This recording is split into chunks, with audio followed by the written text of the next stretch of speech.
Okay, we're rolling. Welcome. Hello. Happy Tuesday or Thursday if you're in Canada. Yeah, so about jumping into this chasm or across it, who wants to give us a little recap of last time? I know it was mostly RP, but whatever you remember. Sure. I'll see if I can. Oh, go ahead. You got it. I'll see if I can remember what happened. So we started off with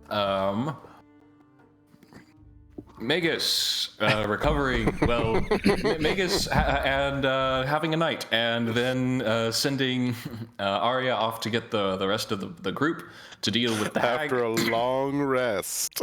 After, like, yeah, I wasn't the one who specified that it was a long rest, the period of a long rest. So that's canon now. Sure.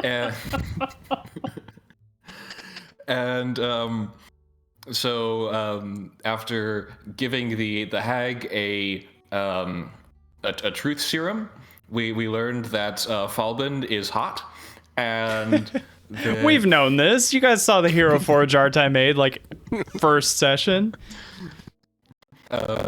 And found out that there, among the group of sisters of hags, there are two remaining alive that weren't the hag that we were talking to. And we were able to make a deal with her that she swore an oath that she would not come after us or Arya anymore for revenge, and that she would try to convince her sisters to not to. And then we let her go. Then Shade went to see Aesop and talked to him about dragony things, and got his old diaries about when the dragon riders first came across the ocean to Astoria, and discussed his dragon mark, which was apparently very, very special. And he also picked up the Horn of Belmetria to give to Valis, but not tell her husband about. Drama. And we went, we reconvened with the dwarves to go back to the Mithril Forge, and Falbin didn't do anything, and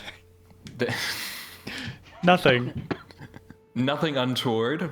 And so we deposited the dwarves at the forge and picked up some new armor and continued on toward the Necropolis. And on the way there, we encountered some harpies who were singing a song that most of us resisted except for Falbin. And he tried to jump across the chasm, and he didn't do too well at that either. And we ended the session with Shade holding onto Falbin's cloak as he dangles over a very ominous chasm. Yeah, literal cliffhanger. Yeah, so no dilly-dallying. That's where we are now. So Falbin, let me switch to the more spooky SFX and stuff. So Falbin, you are dangling over the edge of this cliff, at the bottom of which you can nary guess what is down there, waiting to eat you, possess you, whatever. Tickle you. But you really, really wanted to jump across this chasm and see what those harpies had in their nests. So what are you guys doing? The harpies don't... Am I still mentally incapacitated? What's my mental state? That's a good question. Let me just double check that.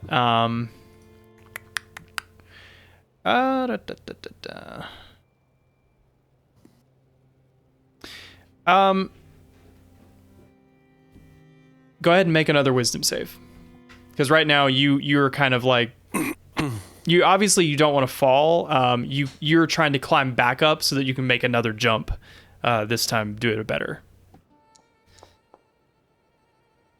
Yeah, actually, this time, as you're like fully suspended over this chasm, your head clears and you realize what a stupid idea this was, and you begin clawing at Shade. And Shade, you can easily pull him up. But the I let him. No, I pull him up. Wow. don't you really want Just to? let him dangle there a little bit. Feel it. So I've got a good grip of him, and he's pulling me up, and it's safe. Is that? Yeah, your head situation at the has moment? cleared, and now their So songs. I'm gonna immediately just reach back and grab a rebound dagger, and I'm gonna give it to him. Okay, let's go ahead and roll initiative. This was going to be up to you guys if you wanted to fight. they're dying. So They're dying. they're going to fight. Let me add the encounter. Okay, go ahead and roll initiative whenever you're ready.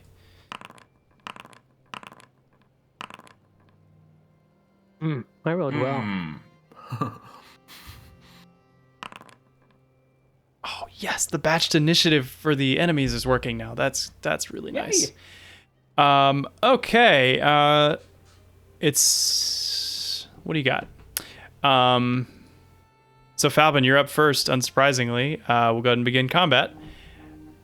Yeah. So as stated, rebound dagger going out. Oh wait. I gotta. Can I? I need. You can tell me. retract that. It doesn't matter. You can just tell me who you were targeting. No, it's because I'm supposed to get advantage because the first round. Right. First round of combat. Yeah. So I'm just gonna move you guys back one step so that you're not on the hanging over the edge. Unless I'm throwing a dagger while I'm pulling him up. I mean, hanging over the edge. Falvin, do you want to do it that way? Is that what you want to do? that's how I'm doing it. Okay, I'm cool. holding on with one hand. he's climbing up. I got a good grip, and I'm just flinging the dagger Okay. as he's pulling me up. Sweet. Yeah. So with a 19, Is a 19 hit? 19 does hit. All right. So then I'll roll for damage here. That's cool. I'm glad you made that flavor choice. Oh. The 19 is the hit. Oh, it's not okay. crit, Okay. Which is sad. But it is an automatic crit because they haven't gone this turn, right? I think so. Yeah. No, I only get automatic surprised. crit if it's a surprise. Yeah. Oh, They're not surprised by me being upset. I So think. you. Oh, come on, cheat with us. It's fun.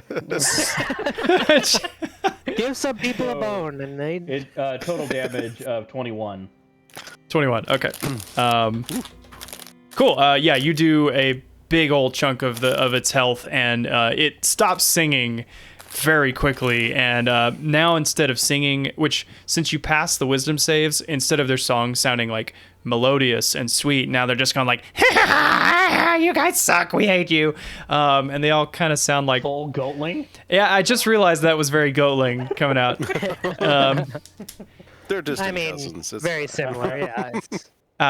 Man, now Falvin is pissed. Yeah, screw it. They're flying goatlings. They're awful. Yeah. So does it seem like they're about to take away? Oh yeah, Does Falvin perceive they're about to exit? Yeah, definitely. Cool.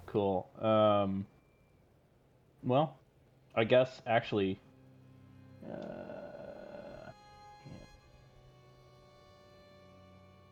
I'm gonna just throw my rebound dagger again at -5. As it flies back to my hand, and he's catching. I'm just gonna catch it back in the air as I'm yeah, because you're hanging on with your back. one arm. Yeah. That's really cool. Oh, and that's absolutely. Okay, he's not taken out. But there's feathers flying everywhere and like blood spraying, and the other harpies are kind of freaking out now. Yeah, they're gonna leave as soon as humanly or birdly possible. Well, that'll end my turn. So, and thank you for manually ending your turn. That's a very gentlemanly thing to do. All right. So what action do I have to do to finish pulling Falvin off of out of the crevasse? Just like spend half your movement and you'll be fine. Oh yeah. Okay. Cool. Yeah. Then yeah, he is now up there. Let's see. Oh, that's juicy. I would like to use my bonus action Yes, do it. to summon my shadow, Okay. my echo, right there. Alrighty. So just oh god, that's cool. All right. So he is there. And then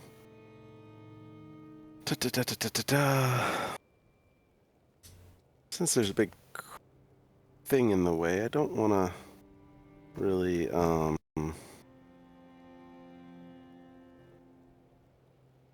yeah, I don't really want to throw an axe because that'll be really annoying to get back. So well, what about your new axe? Well, that's got like the once a day. I don't know what else is coming up. So That's true. That's true.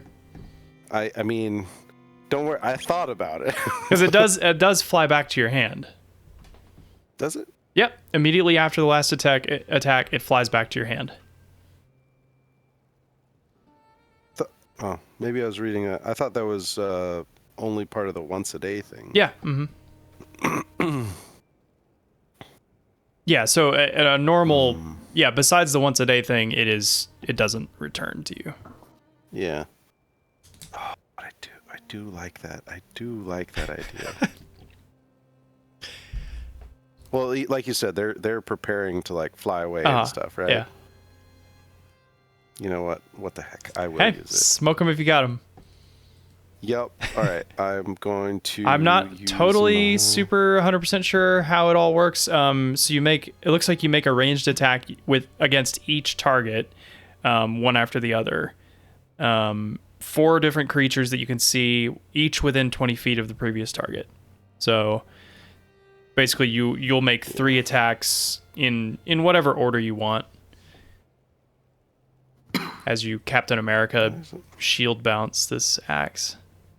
Yep. Well, I was going to start with this one over here on the right and just work my way across. Sweet. So we'll start with that one. Oh, it doesn't let me have my... Okay, whatever. I will do... Come on. Roll. Okay, first one's a hit, absolutely. All right. 7. I like to think that the once a day thing makes like a red tail hawk screech as you like unleash it. Yeah. Oh, second attack hits. You chop the head off of the middle harpy as the axe flies through. And then it approaches the third one. It does fly, kind of hop up and use its wings to get above the axe as it loops back to your hand and you catch it firmly. But that was cool. All right, and then my echo will take 1 step right there. Okay. All right. And we'll... You know what? I got 5 of them. Heck yeah. I'm using my Unleash. Your Unleashed incarnation thing? Yep. Let me use a... Yeah, dude. Oh, come on. The quick bar thing doesn't... The quick bar isn't updating off of... Alright, so I'll just use that, and it's just a normal... glaive. Oh, full damage. Nice. It's pretty hurt. It's still gonna try to get away, but Okay. you guys are getting them back for their prank for sure. That will end my turn. Okay. So the harpies are gonna disengage and they're gonna start flying away. They have a fly speed of 40, so they're gonna get 40 feet straight up. So I'm just gonna. They're not gonna move. They'll go diagonally a little bit, one this way, one that way, and. Well, for the second one, the one that I just hit with the glaive, I do get. Because even if they disengage, yeah. Yep. That's Sentinel. That's Sentinel. Does that. That's tight. Yep. So. Oh yeah. Yep, another solid chunk. You chop some tail feathers off. He's struggling to fly, but he is still in the air. And yeah, Megas. Oops, I went too far. Vegas. There we go.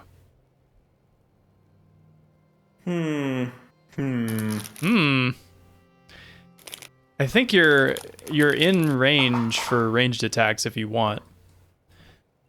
Oh yeah, they're definitely in range. Like my ranged attacks are like 120 feet. Oh, okay. They're in range. Cool. KFC? Yeah.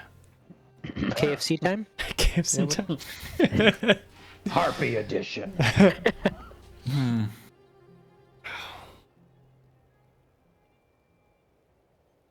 Wait a minute.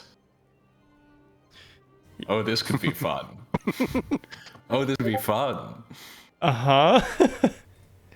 I always get a little bit worried when the caster's talking about how things get fun. Uh-huh. I'm gonna come up to the edge here. Okay. So go ahead and do some measuring. Yep.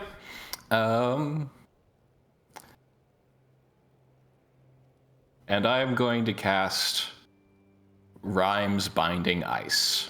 You are? Okay. Because this one is over the chasm, correct? It is. Yeah. Okay. Yeah. Okay. So, what kind of save is that? It's a DC 18 Constitution save. Oh God. All right.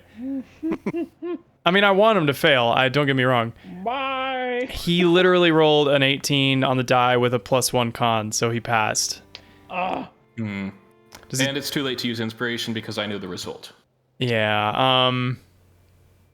You know what? I think this is awesome. I'm going to use my DM inspiration and give it disadvantage on the save. Okay. Because I want this to happen. He rolled a 3. So, Okay.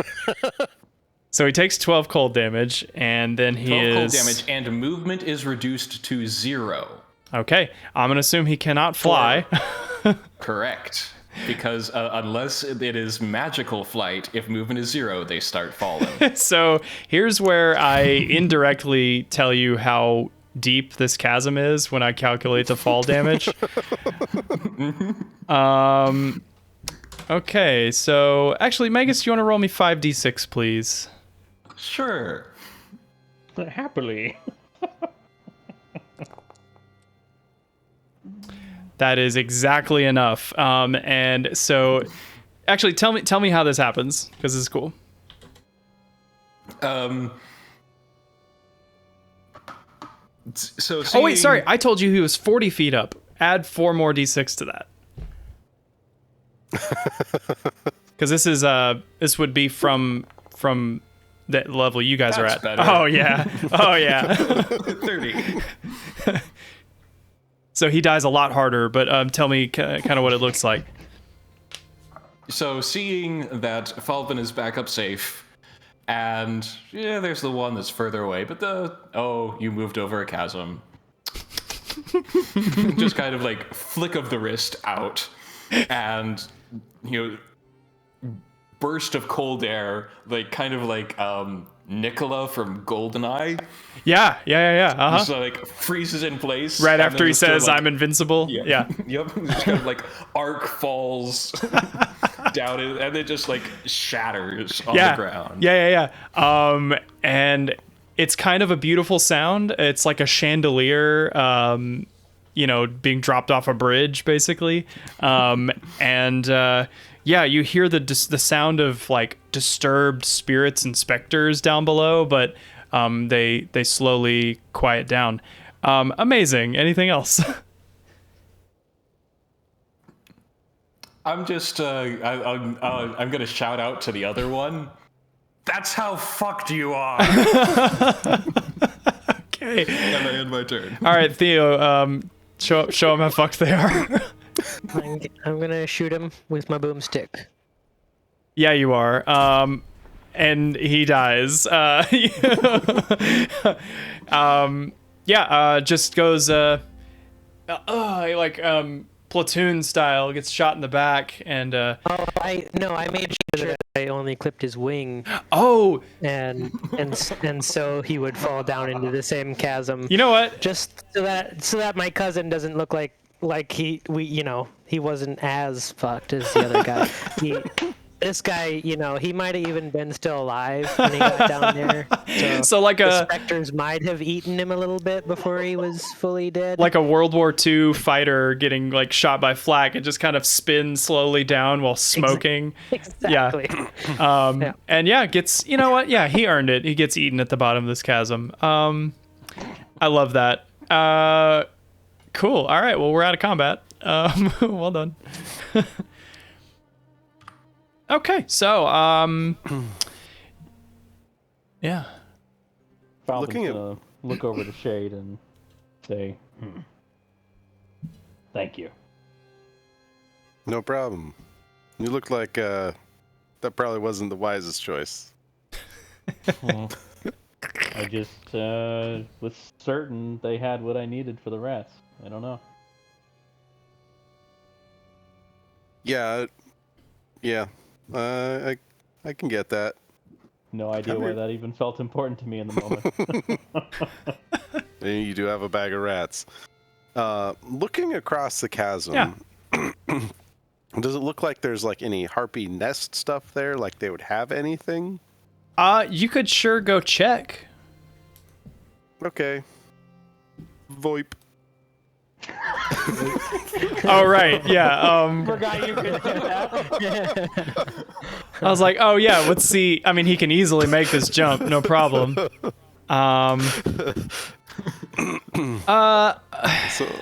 I'll inspect the corpse of the one right here that died right on the. Okay. So on them, I mean, they don't have pockets. They are just kind of bird people.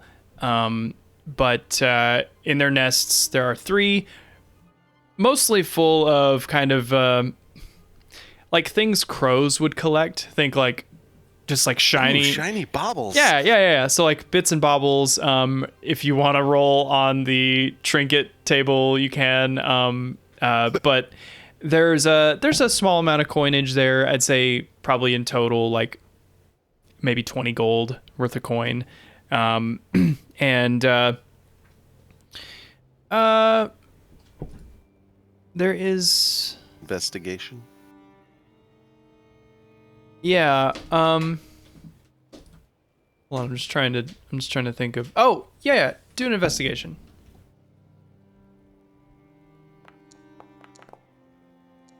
Yeah, not great. Okay. Let's see.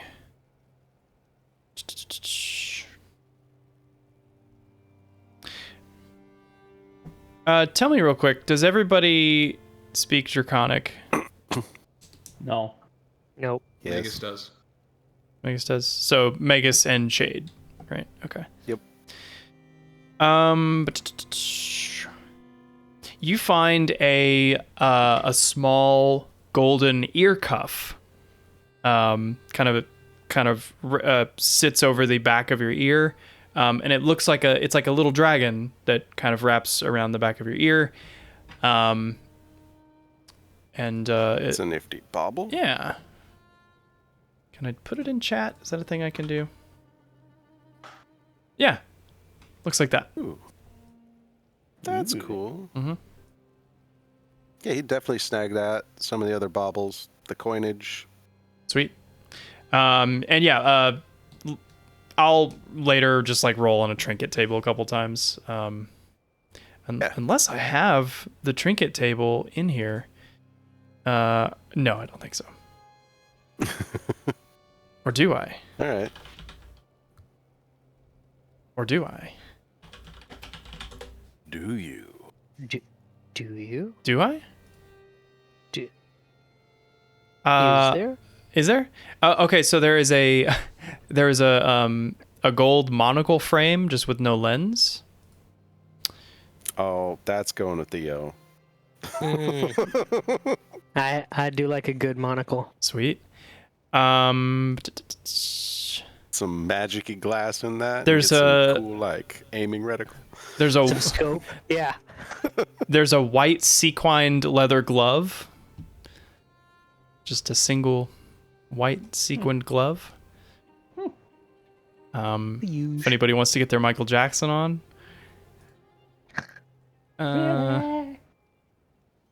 And and a tiny sketch of a goblin. I think that's the real win This here. is the real treasure. I was at the antique shop the other day, and I had to have it. It's like framed and everything, which is weird. Like, who would have a framed picture of a goblin? And it's not even like a goblin that was like historian piece is worth $14,000. somebody at Antiques Roadshow, just like, wow, I had no idea. I just found it in my garage. And, This is an Athelian treasure. yes. We would anticipate at auction this would go for and it's like the picture of the goblin. He's like, it doesn't even look like he was ready for the portrait, which is weird because portraits take a long time. It was like you caught him at the grocery store, and he stood still for 2 hours. Is it signed? You're not sure. You might have to take the frame apart. I'll have to investigate that to see if it's a genuine article or not. Yep. I need to really leave this alone and like stop adding to this bullshit. Please continue. Yeah. How can goat's bladders be deployed to prevent earthquakes? Indeed. Okay, so you have your loot. What is the distance to get across here? It looks like, easily you can jump across. So as far as the time goes, you guys are still on this cliffside. It took you most of the day to get here. I realize if you tactically would have wished to camp before entering the mountains, that's totally cool if you want to do that. Otherwise, you can keep on going through the night. I'm totally good to retcon if you would have preferred to get a morning start up here. With how dreary and dim and stuff this area is, we probably would have wanted to do that. Okay, cool. We can camp here. It'd be fine. Okay. Well. That's right. You do have your Yep. Yeah. Yeah. I'm sure you're looking for a chance to use that. So Yep. Cool. So let's say that like Kyra points out kind of a big wide flat spot up ahead, and kind of like the Fellowship in the Mines of Moria when they come to like it's still in the Mines of Moria, but it's like kind of a comfortable spot. She says, it's getting dark. We should probably get some rest. Yep. And by the way, everybody gets your 5 gold pieces. Yep. Sweet. And I'll see if Magus is interested in this dragon ear bauble. I think I would be. I'm sure you've got some lover that would want it. What was that, Falvin? I mean, let's be honest. It looks more his style than any of the rest of us, right? Although the question is, does it fit an elf ear? Like all magic items in D&D, yes. It resizes. It fits everything, always. That all purpose. Interesting choice of words. How am I? Like, it seems like everybody is horny in these sessions except for me. Oh, wow. Oh man. Cool. Well, I would just say contemplative. Mm-hmm. Open-minded. Definitely. Open-minded. Cool. Yeah, love it. So, Finding an open spot, Negus is going to say, something I recently picked up. This will take me about 10 minutes, but then if everybody could gather just around this spot, I think I'll have a nice campsite for us. And I start ritual casting. I like to think it's you taking a stick and like carving a little like circle in the dirt. Like in here. Like, this is the kitchen. This is where I sleep. draws like 3/4 of the habitat for where. And this is tiny hut, right? This is tiny hut, so it is a 10-foot radius dome. And is anybody going to do anything during the 10 minutes, or do we just wait for it to come up? I mean, you need to be in it when the spell is cast, Yes, I think. you do. Yep. I'll just wait for it to come up. Okay. That's what Shade would be doing. Yep. 10 minutes later, from the inside, it's like semi-translucent. A dome pops up. I'm going to color the outside of it to kind of like a slate gray to blend in with the mountainside, with some like, camouflage coloration striations in it. And the interior is a nice, probably what Magus would consider comfortable, being from the Mytrosian coast temperature. Mm-hmm. So like kind of like it's climate controlled, so like a sea breeze night. And yeah, this is the tiny hut. That's awesome. Impervious to the outside.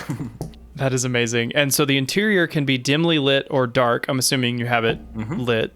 Dimly lit, yeah. Dimly lit, okay. And I'll darken it when we all go to sleep. So 9 creatures of medium size or smaller can fit in the dome. You guys have a total of 1, 2, 3, 4, 5, 6. I'll say 7, 8 with the Ultraya, Bassinet, and Rue.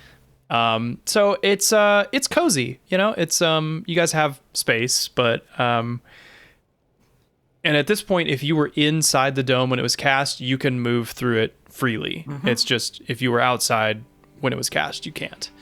However, Magus cannot leave. Oh, interesting. Okay. If Magus leaves the hut, it disappears. Okay. So what does it mean? How does it work if like enemy wanted to enter? They can't. It's impenetrable.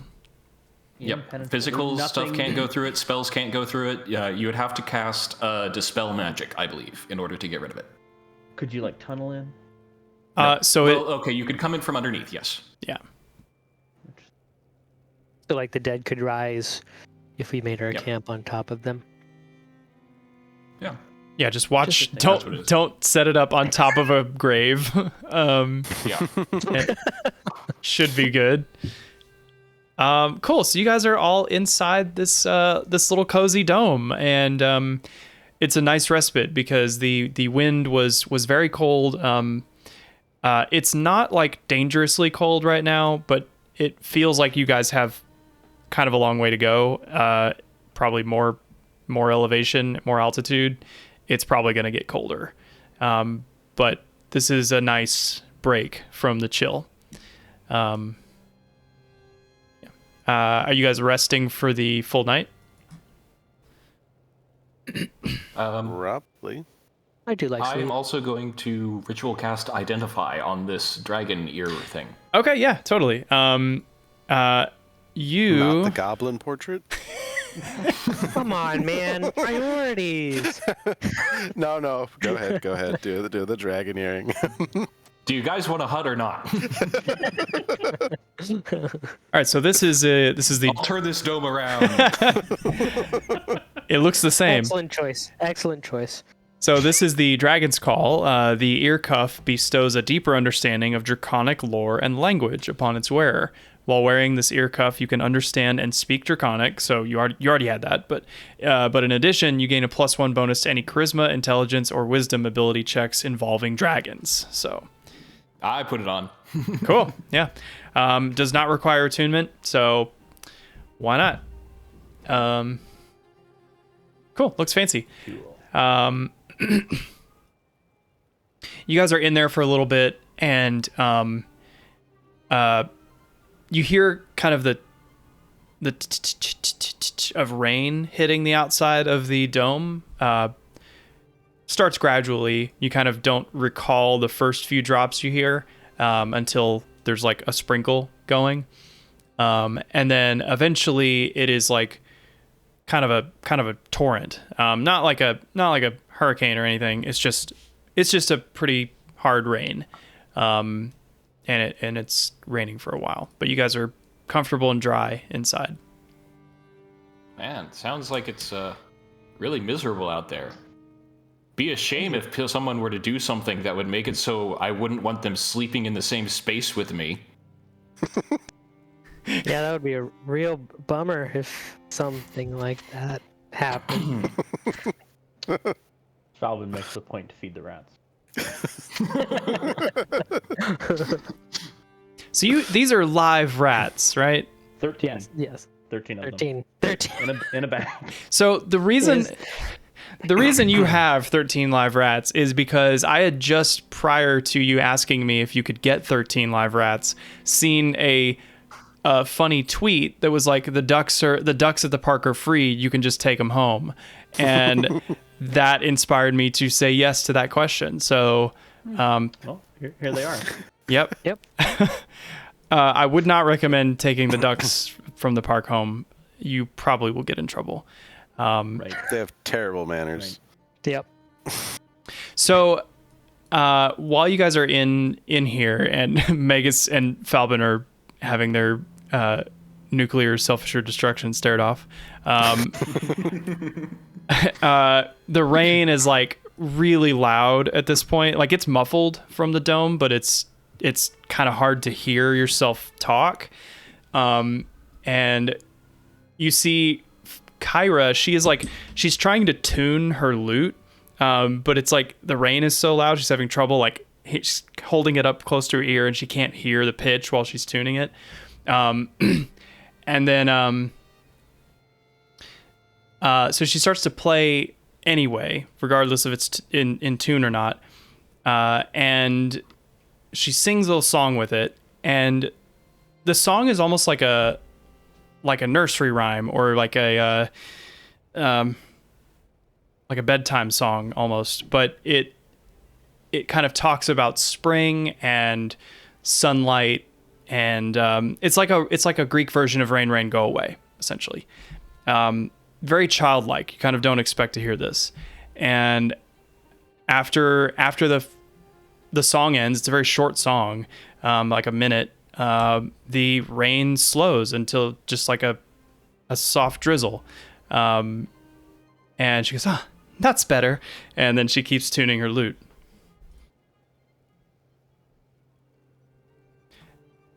And Theo, you've never heard this song before, but you now know it. So, That's right. I only have to hear a song once. Right. And she actually, like, I'm assuming since you are skilled with a lute, you're probably taking, I mean, in order to replicate it, you actually have to listen to it. So she can see you listening to the song, and she kind of scoots over to you on the dirt floor in the dome. And she's like, it's not really my style, but it's one my dad taught me a long time ago. And I was going to ask if you'd like me to teach it to you, but I'm pretty sure you know it now. Yes, you have already taught it to me. I need to be careful what songs I sing, else you'll only learn the absurd and the throwaways. But yeah, that one was always nice. He taught me that one to, whenever I was having a sad rainy day, I could brighten it up a little bit. So I don't know if it'll work if you do it, but magical lute and goddess and all, but the thought is really nice, even to just look out the window and imagine a sunny sky where one isn't. Yes, this song would definitely uplift anyone's day. I hope so. Cool. So anything else going on in the hut while we rest? Did Magus explain that we can go in and out of the you can. hut? Yeah. Okay. And also, sure that he actually told us that, not just like we have to stay in this thing. Yeah, I would explain how it works. And Okay. Yeah, like- so I mean, throw a stick at it first, but well, I only ask for this is flavor purposes. With at least the drizzling rain. Now, there's not like a torrent. Mm-hmm. Shade would keep the bassinet open and like slide it out Oh, and let the ultra tree sapling get some water for a few minutes and then like bring it back in. that's really cute. Yeah. I picture like you kind of can't see your hand as it's just, but you can see your arm kind of gently, pushing it back and forth out in the rain. Oh, that's adorable. Okay. Oh, you guys are gonna make a good tree. We gotta do what we can. That's right. Cool. Yeah, you pull it back inside, and another blossom has formed on the tree. Oh, he's happy.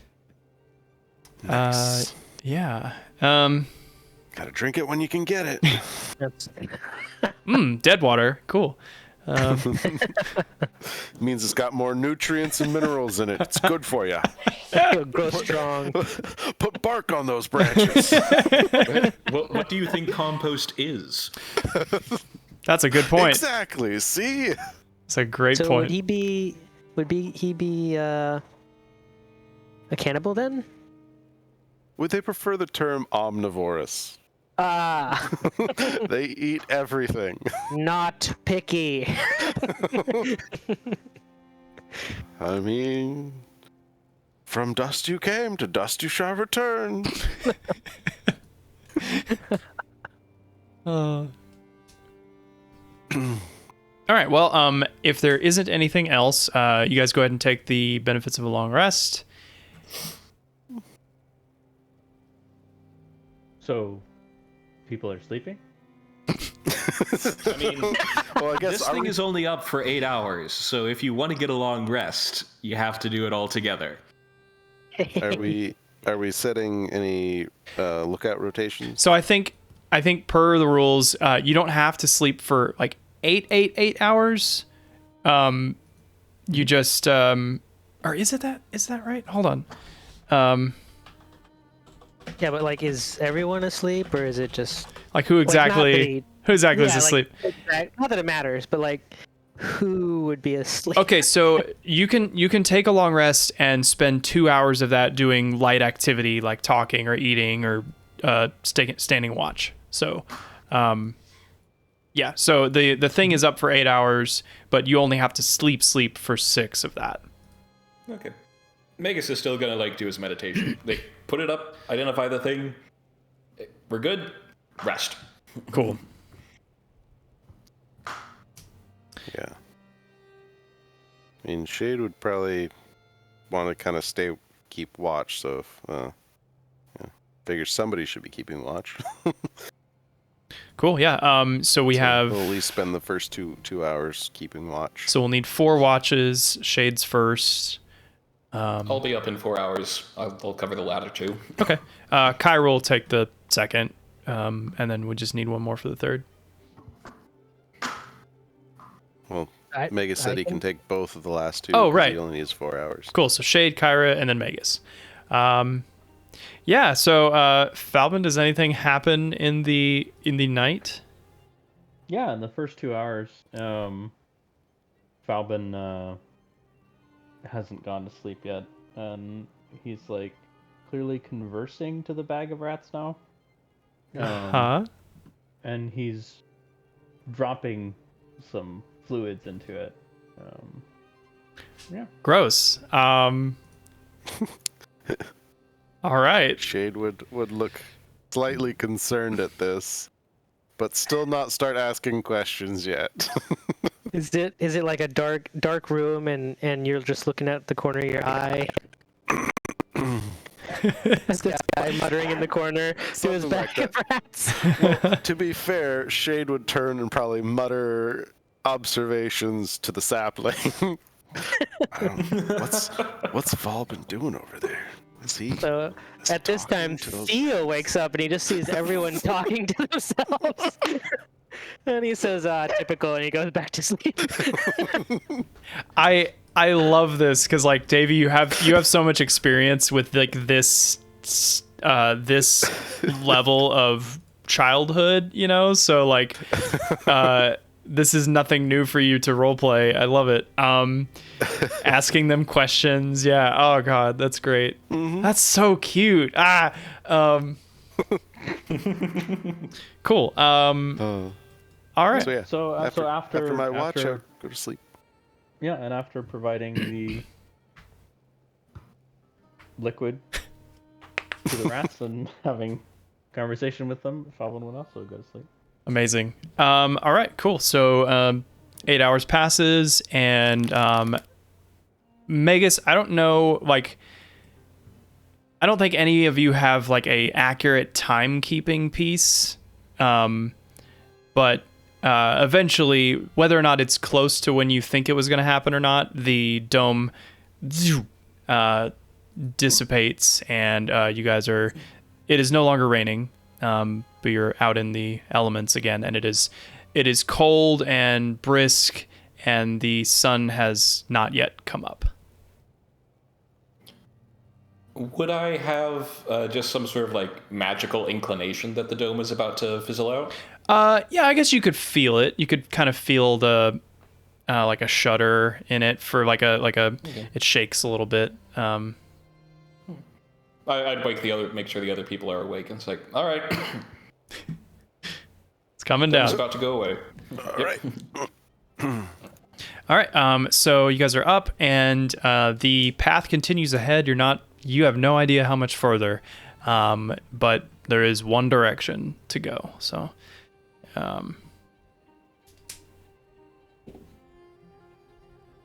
would be a good band name. I'd adopt the same position in marching order as before.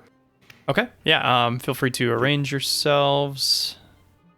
I'm going to keep my shadow active.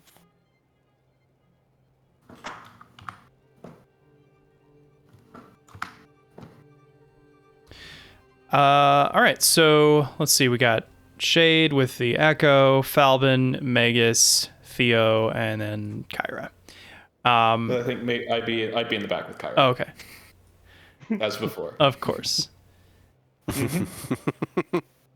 All right, so so you guys walk, and it is it's dreary as hell. It's desolate, and like I said, the higher you go, the colder it's getting. At camp, it was probably just right above like high 30s, maybe, like very chilly. It pretty quickly drops to freezing, and so you start to see anytime there's water that has gathered, like from last night, it is starting to form sheets of ice over the top of it. There's some drips from little rock outcroppings that are starting to form little ice. Because those are like 3 gigabytes pop. Okay, we're recording again.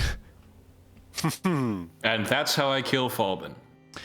Yeah, so we missed a lot. We were last at, we had just started marching from the campsite. Anybody want to give us a recap? We were climbing and rolling constitution checks because it's getting cold, and rolling athletics checks for tricky hiking. Eventually the hike got steeper, and eventually was a sheer wall. They were trying to decide how to make it up the wall, whether to use grappling hook or like lead climb it. Magus eventually decided to use his alter self spell to give him like bestial claws that would give him advantage in climbing up. It was about a 120-foot climb. There was a close call where he grabbed a hold that broke free, but he was able to catch himself. And then an impressive reverse angle finished the climb. He was able to secure the rope, drop it down. And at this point, Falbin is the first one going up the rope, and Magus has crept to the edge of where the rope hangs over, and is holding a sharp claw over the rope and asking Falbin what all the rats are for. So that's where we are now. Oh, and Falbin laughs in canon. Falbin laughs. And then he says, the rats are my own business.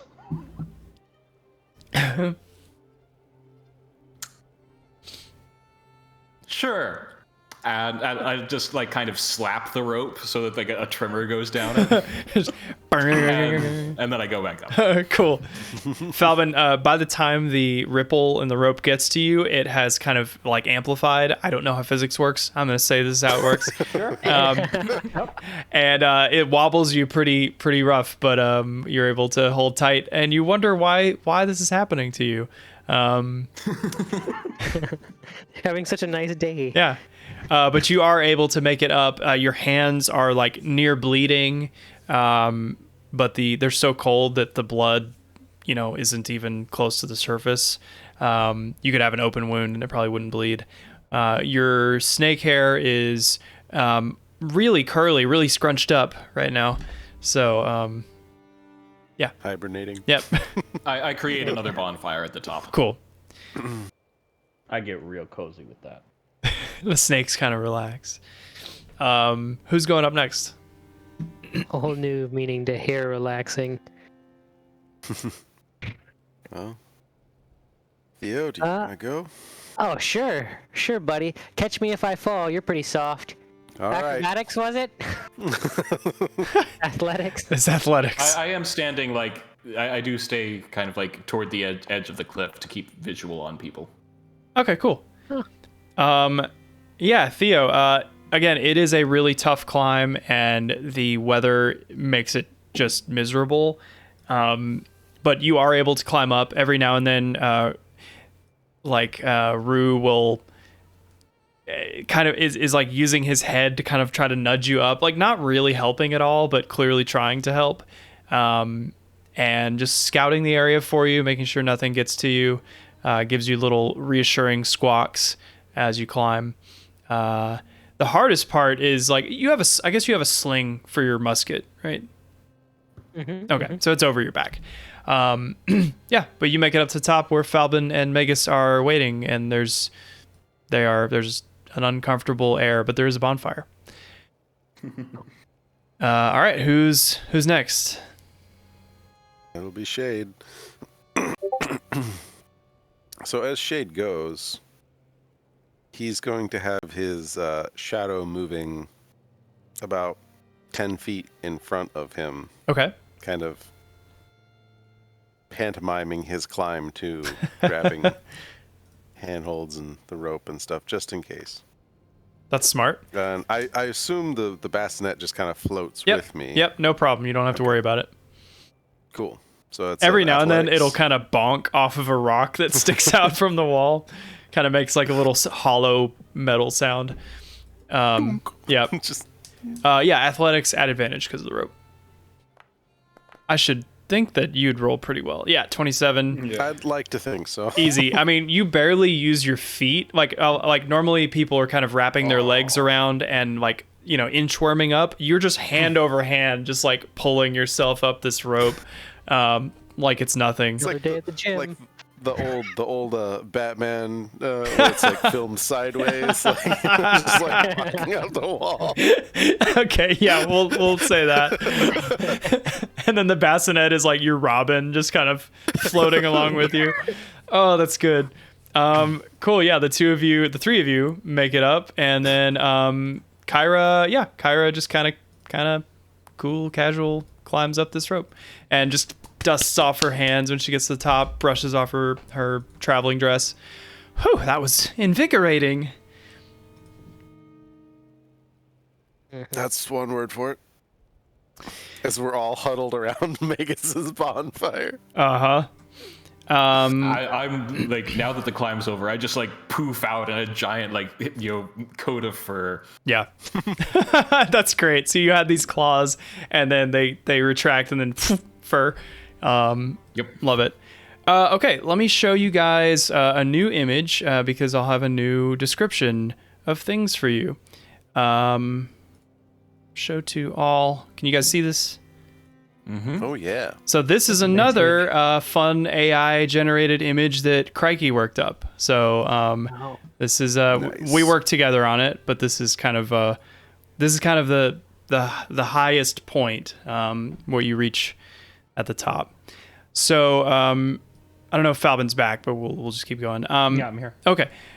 So the ancient necropolis stands before you, awe-inspiring in both size and splendor, in quotes. Although ice and snow obscure the details, its magnificent pillars and statues surround vast, massive stone structures. Between you and the necropolis is a vast canyon spanned by 3 stone bridges. So that you can see this off in the distance, but there are bridges between it. 2 of these bridges are broken and have fallen away and are unusable. And at the bottom of the canyon, below the bridges, although it's shrouded in mist, you can see many bones scattered amongst the rocks. The canyon is shrouded in eerie silence, and the only sound you can hear is the wind and your feet crunching through a light layer of frost and snow. You are on a paved path at this point that leads to the bridge.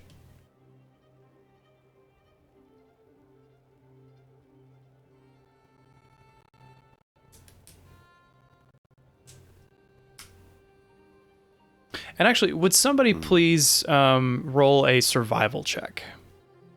Whoever would prefer to do that. And I mean, I'm fine if everybody wants to roll, too. It probably wouldn't be me. Well, I didn't roll so hot. Let's just have everybody roll. Everybody roll. This is the lore dump roll request. I choose not me. So Falbin, you're a little closer to the ground, and you are. I mean, you tend to kind of, have your head down anyway. So you're looking at the paved path that you're traveling on, and as some of the wind blows some of the snow away, you can see a set of tracks in the hardened snow as the driving snow blows over it. And you can tell with this check, you can tell that they were made by some sort of bovine creature, but something on 2 legs. So, you have a few guesses, one of which is a minotaur, but you're not 100% sure. And can I tell where the tracks are leading? It looks like the tracks go to and fro. You're not exactly sure how many trips, but they go both directions. So I'd share this information with the rest of the party. Looks like we might have some friends up here. What race was Damon? Not a minotaur. Why don't I know this? I think he was an elf, but okay. Not a minotaur at all. What? There are no Minotaur archwizards? I mean, not archwizards. Maybe wizards. Okay, I'm going to go ahead and move us to the next map. So you can close that image out if you still have it open. I did include the image on the map. Kind of cool. Yeah, so you can still kind of look at it. This is all open. Flavor. There's some terrain that blocks view, but for the most part, it should be all visible. Interesting. So let me know if you can't see. Finally, I have God vision. The numbers don't tell you anything, so just don't worry about it. Cool. All right, so as you go to the one bridge that is accessible, and up ahead. Hold on.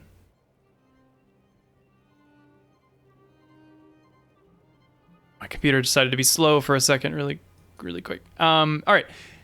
A lone figure stands at the center of the bridge. A tattered cloak covers his thin frame and obscures their face. Golden runes are traced along the hems of the cloak. And as you draw closer, the figure holds out a skeletal hand expectantly, as if awaiting some sort of payment. And he looks like this.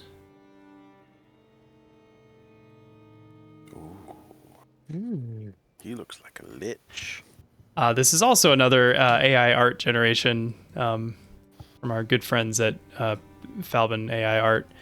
I love those people. And Gaius wishes he was this cool. For sure. Shade would dig in his pack and pull out the Dragonlord coin. Mm-hmm. Just kind of hold it up in front of him, showing what he has. Is this what you're looking for? It does not respond. It just stands perfectly still with the skeletal hand outstretched. Well, then I guess Shade would keep approaching. Kind of holding the coin out. I'm going to stay within 60 feet. Okay. Yeah, it does not move. Just waits.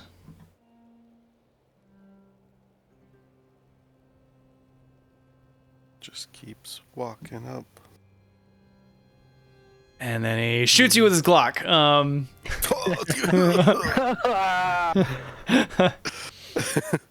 No. So, I mean, he is waiting for you to put the coin in his hand, though. I guess I walked right on up and set the coin in his hand. Cool. The hand slowly like closes around the coin and just kind of drops to his side, and he lets out a which you know to mean thank you. You're welcome. And he steps to the side, but you know, you're all pretty sure who this is. Yeah. Are you Archmage Damon? He kind of lowers his head and then raises it and says, which you know to mean I am.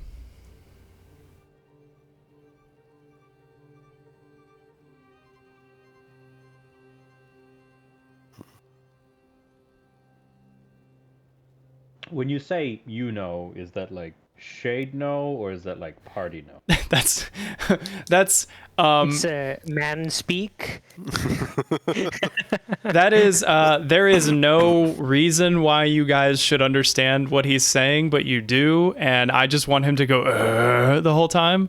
So that's what we're rolling with. You can all you can all understand the intent, but what he sounds like is so.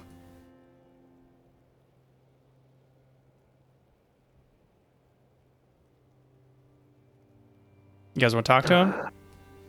I mean, Shade wants to, but he's not really sure what to ask or say. It's fair. He's gonna... Grunt. It's fine.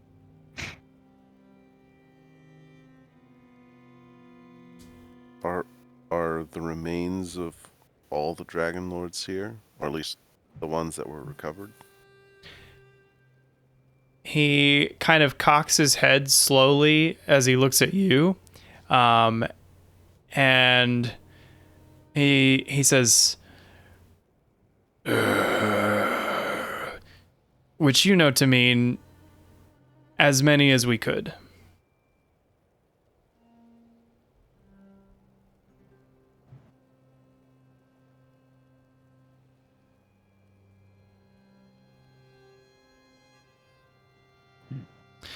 Sure. Shade just... Go ahead. What Shade would ask is, you recognize me? He puts two bony fingers like up to his eyes and then turns them to point to yours in like a I see you kind of motion, and nods in the affirmative and goes, "Hurr."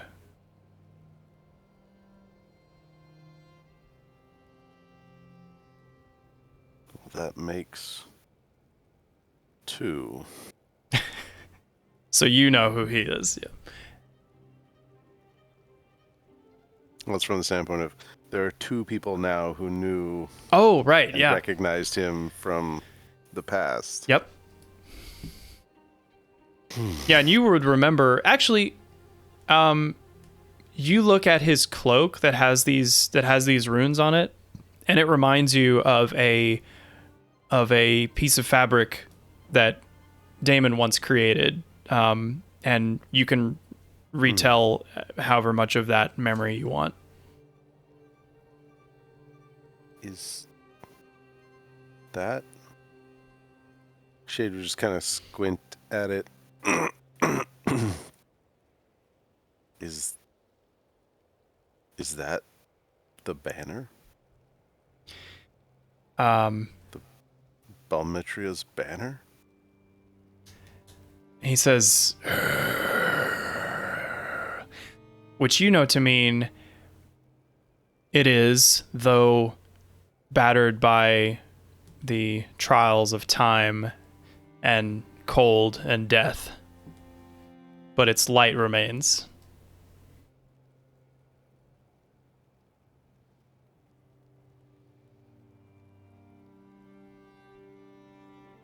Jay just kind of stands there, a bit of at a loss for words, just like processing. You know, just like putting it all together in his mind, seeing, you know, vague memories coming up out of the depths, things that he's piecing together from the accounts that he's read, what he's been told. Mm-hmm.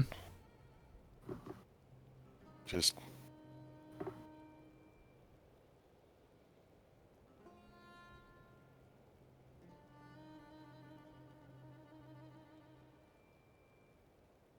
then he'd ask, almost slightly pleading. It's just like, do you know what happened to me?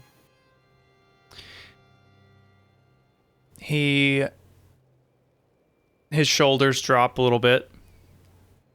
He hands you back the coin, and he says,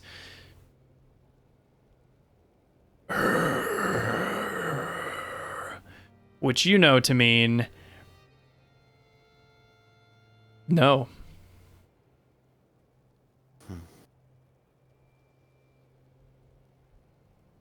Shade just closes his eyes and nods.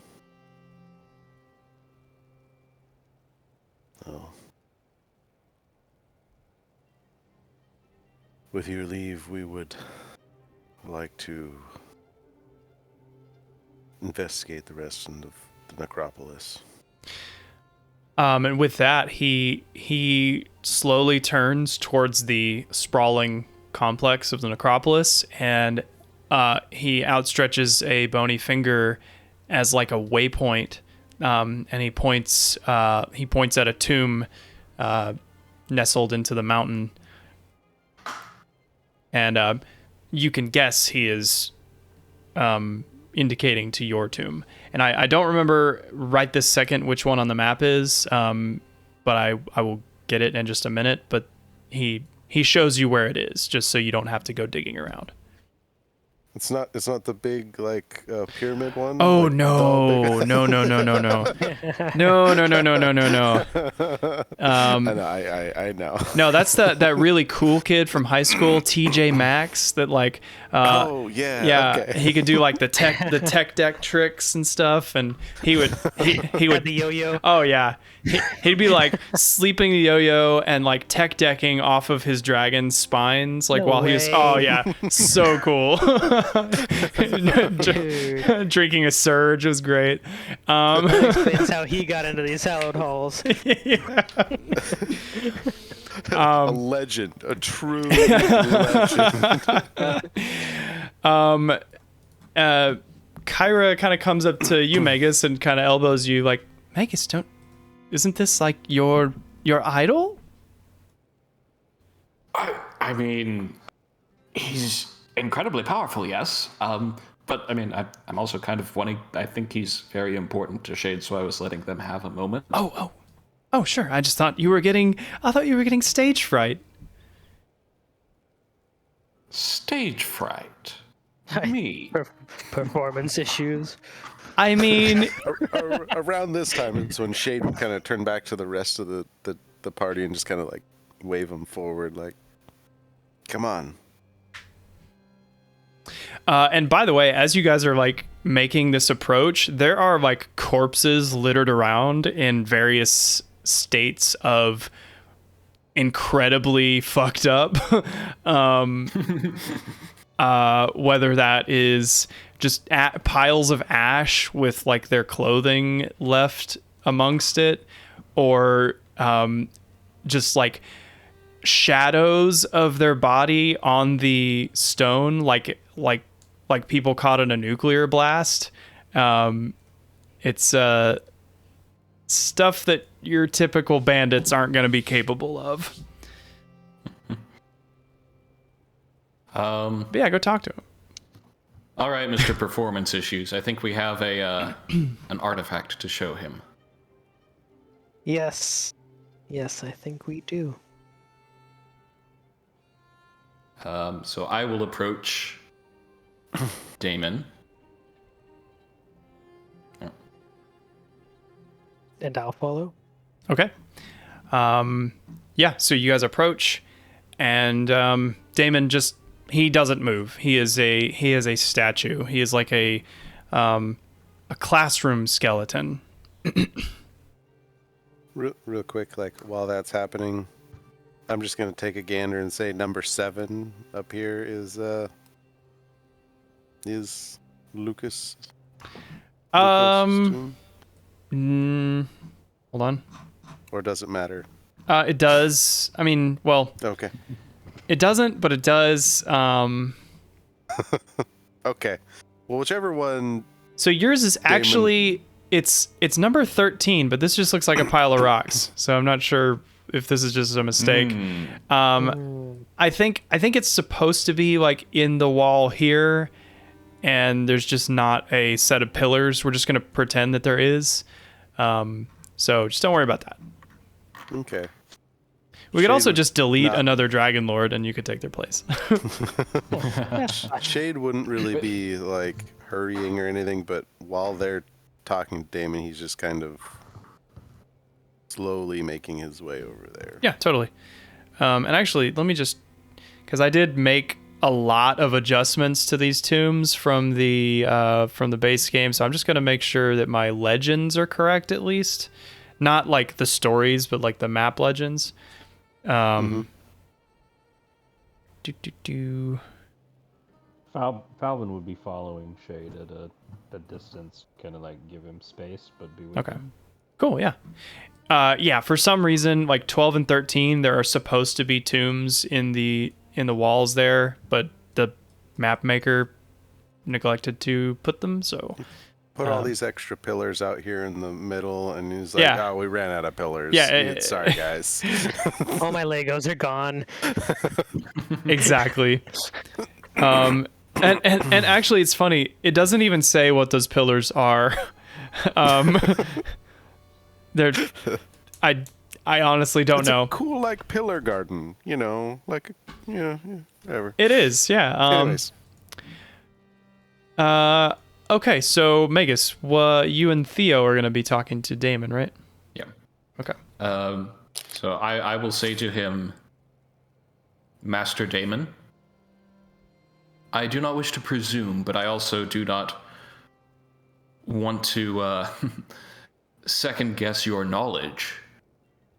Do you know about the prophecies concerning us?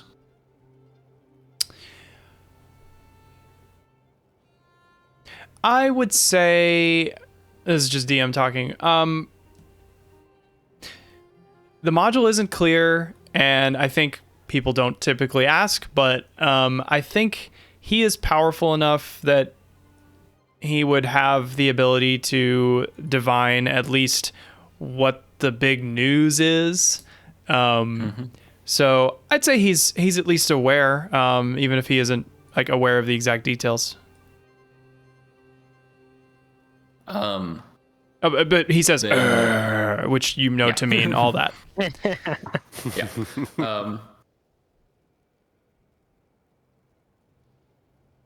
So he's aware that we're heroes, but not necessarily the details of it. Yeah, like you guys are, working for the Oracle or whatever. Obviously you have a goddess here with you, so there's that. And I will motion between myself and Theo. The prophecy that was given to us was that we would ride at the head of a reformed order of Dragonlords. We were also told that we can trace our lineage back to a dalliance of Sidon. To what of Sidon? Sorry. A dalliance, basically a one-night stand, or that's other kind of a tryst, as it were. Tryst, yeah. Yes. Okay, that's a new word for me. Okay. Right. He says, I'm gonna write my thesis on this guy's speech. This is a whole new language.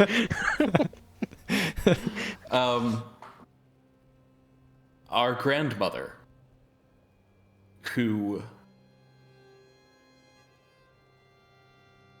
knew Sidon and was then later killed by him, and whom we are destined to avenge, laid aside for us these artifacts. Would you know anything or be able to tell us anything about them? Both because of your own legendary weapon, or because you are a practitioner of magic far beyond most anyone else. He says, which you know to mean, you're goddamn right. Yeah, so he does say, but he, and you're referring to the caduceus that, right. So I'll bring out my half and I'll motion for Theo to do the same. Yep. I'll whip it out. Theo whips it out. Cool. Roll to seduce Damon. Oh boy. The DC is 9,000. And you're rolling at disadvantage. Yep. So, you gather together the pieces of your grandmother's caduceus amulet, which consists of the bronze staff that was given to Megas and the intertwined jade snakes given to Theo. You don't even put them together yet. Damon reaches out his hand, turns it kind of, instead of like outstretched palm up, it's like kind of like force push style, and he reaches out his bony hand and the pieces start to levitate off of your hands, and they slowly drift to him and drift together.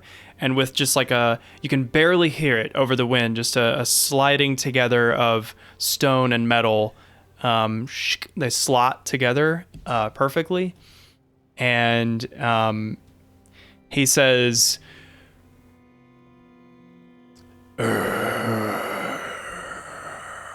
which you know to mean, the caduceus wields power over life and death itself.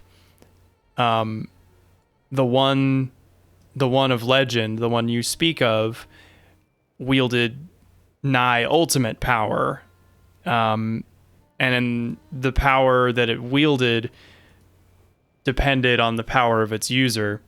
but it was amplified tremendously. This, he almost air quotes Caduceus because it's a little necklace, you know. He says, though it was crafted by hands who knew not what they wrought, the power within it gives it power akin to its older, bigger form. And he's pretty like ambiguous about this. He's pretty cryptic, but he seems to imply that at least on a individual basis, so like the wearers, so that's you and Theo, this item has some sort of life and death magical effect. He doesn't really go into a lot of detail, but he seems to speak of the balances of life and death, and the nature of sacrifice, and just encourages you to keep it close and to work together. So, do you have a clarifying question before I continue with this thing? I guess 2 questions. 1, could it kill a Titan? He says,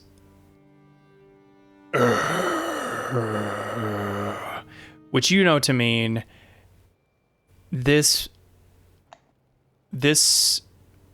item was bestowed, nay, willed to you and Theo, and you alone, and its effects are for you and you alone.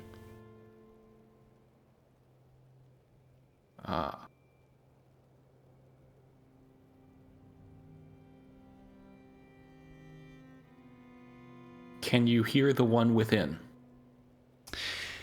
If he had lips, you would almost see him crack a smile. He kind of looks up at the bleak, like formless gray sky above, and the pieces, which are now, you know, they're joined together and still levitating, they begin to kind of spin slowly, and as they spin, the wind in and around you begins to swirl and intensify, and you're standing in eventually like a mini tornado, as this whispering, haunting, howling wind is just swirling around you. And Rue has dropped to the ground to not get swept away by this wind. And Damon is not phased at all. His cloak is like moving a little bit, but he is not moving at all. But you guys are like struggling to stay rigid in one spot. And the golden runes of Damon's cloak that I spoke of earlier are like radiating golden light. Like they're very, very bright. And you hear this whispering in the wind it starts distant, and the whispering centralizes and becomes dense and focused around and in the amulet. And the necklace part of the amulet, because one of the Theo's part is a ring, so Magus's part has the chain. The chain, which was just kind of floating formlessly in the air, begins to hang over some sort of form in the air, almost like a neck and shoulders. And you don't see anything, but it's like draping over a form like the jewelry would be worn in life. And you can start to see the spiritual form of what you're assuming is the soul in the amulet, your grandmother. And there are some interesting physical attributes that you may not have expected. Goat-like legs and elegant twisting horns. She's wearing... I like to think of her as like a bohemian Morticia Addams kind of vibe. So like deep cut dress, but like gaudy jewelry, not gaudy, like it starts with an E. Esoteric, elegant. Yeah, it's not cheap, it's not exquisite, flashy. It's it feels like there's a purpose and it is a look, but it is still like a very intense style. Oozes confidence, expressive. That's great. Yeah, just oozes confidence, and someone who doesn't just happen upon this stuff in a corner store. But it is all kind of ethereal, you know. So it's this kind of golden form, this golden light that forms a spirit. And yeah, you are standing face to face with the voice that you've heard. I am going to do a mild retcon. I think last time I had her speak to you, she spoke in just like a, "Hey, my grandma" voice. She wouldn't have been like 90 years old when she died. So like, I'm going to retcon that. So she is like middle-aged, basically. Okay. But yeah, she stands there, and as she kind of attains her full spiritual form, she looks at the two of you, and kind of, she's very tall. She's probably just a little taller than you, Magus, and then decently taller than Theo. And just kind of crouches down and like wants to give you both a bit like a big bear hug, but realizes that might be a little much, considering you guys haven't really gotten to know each other. So in that case, she kind of just stands there with her hands folded and says, "My boys, my good boys. Damon, it's so good to see you." And Damon outstretches his hand, and her hand kind of drapes over it, and they give just a very like genteel, proper, friendly, familiar greeting.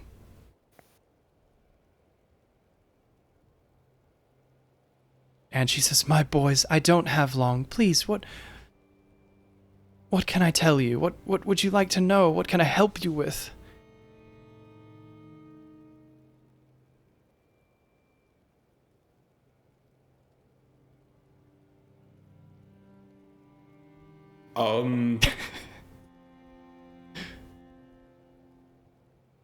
Gotta admit, wasn't expecting this. Yeah, I figured.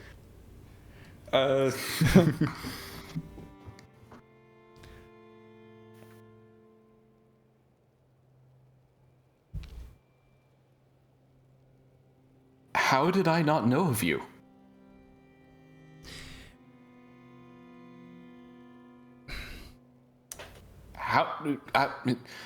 I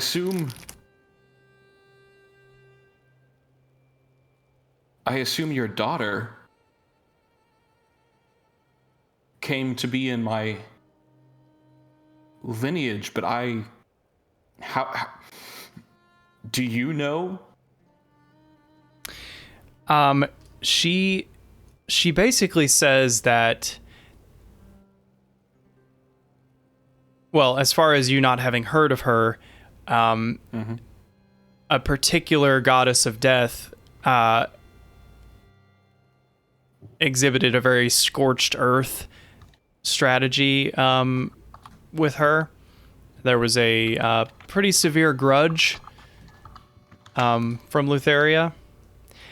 She does introduce herself properly. I can't remember if I gave her a name before. No, and that was kind of a reason we were suspicious of her. Yeah.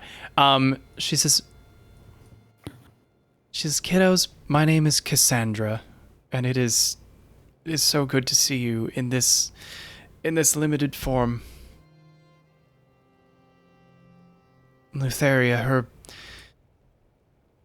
she hated me.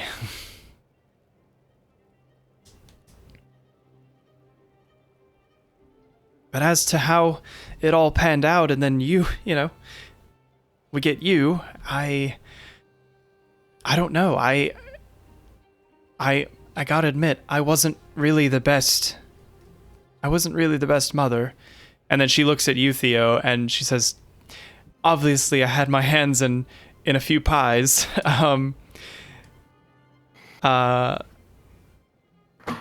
And I'm sorry. I'm sorry the way that we meet this way. I mean, we wouldn't have met anyway. But I'm sorry that this is happening to you. All of this.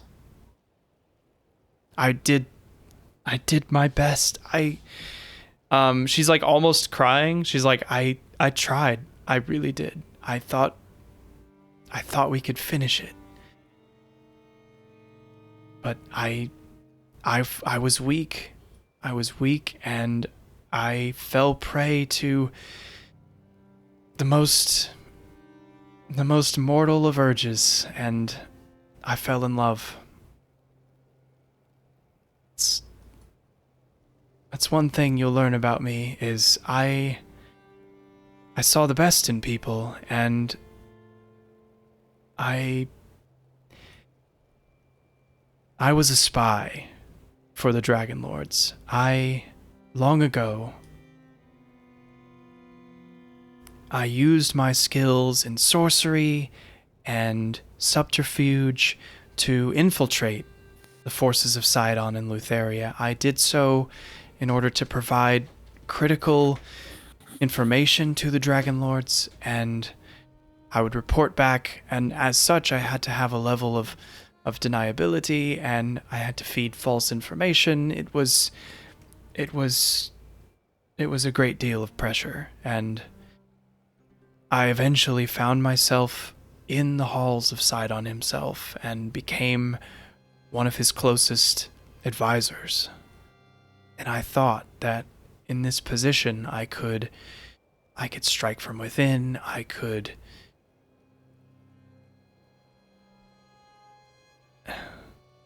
strike at some critical vulnerability that he had. But what I didn't expect is that I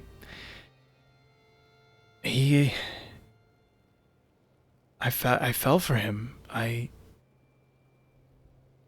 There was a lot to like. I really shouldn't be trying to gain your trust by saying this, but he won me over, and not won me over in that I agreed with his methods, but I understood him in a way that I think no one else did. And as you probably know now, or you will come to learn soon, he and Lutheria have had a complicated past, and she was oh so jealous of him, of me, and she had to play her cards very carefully, because to kill the lover of the one you love, they must not know that it was you, lest they resent you forever. And she took her time, and she was careful, and I was careful. It was a game of I don't even know what animals to compare it to. It was like a killer whale versus a killer whale. It was like who was going to come out on top. And I slipped. The war was growing.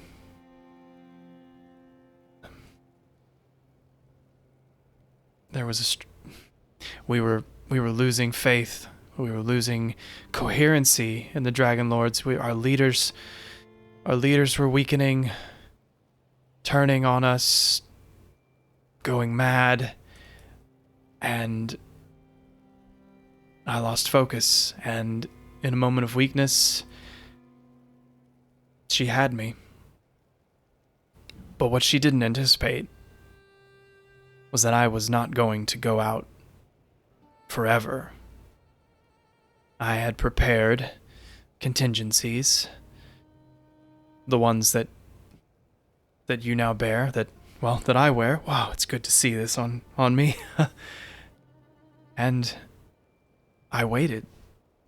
And eventually, we come to you. I know the position you are in. I know that your bloodline is deeply unsettling.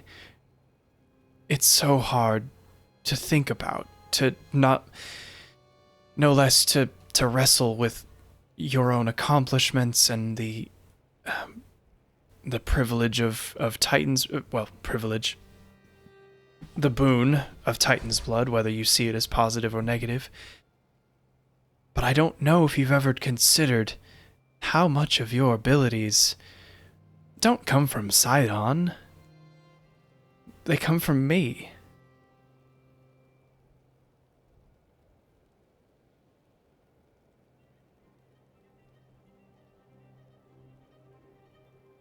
She's gonna wait for a response. Okay.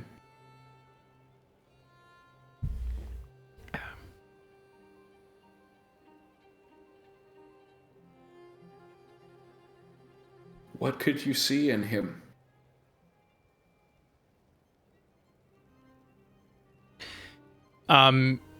She can tell that like this is a really heavy question for you.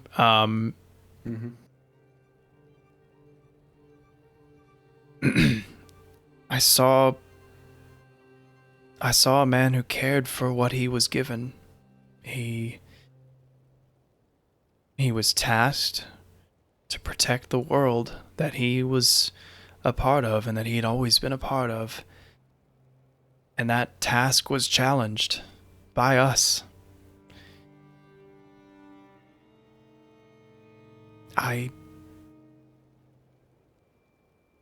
For his reasonings, I can't judge him. His methods are what put me into action, but I was weak. I failed. I don't want you to think that I made the right decision. It was the worst decision ever to allow myself to fall for someone like that. But I did. And I'm here to hopefully advise you that to both not blanket portray anyone as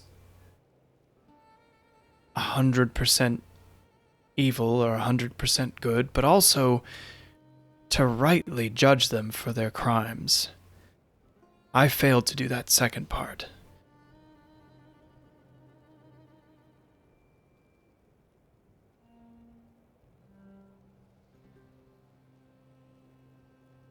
The Oracle said that you were killed by Sidon.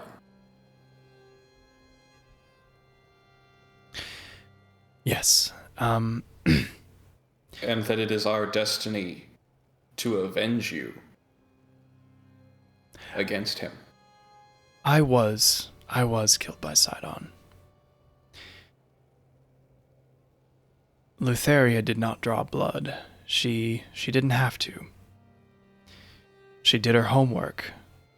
She pushed the right buttons. She knew what to say. And at the end of it, he knew what he had to do. And it was the right decision. But I know that I resent him for that. I don't resent her jealousy.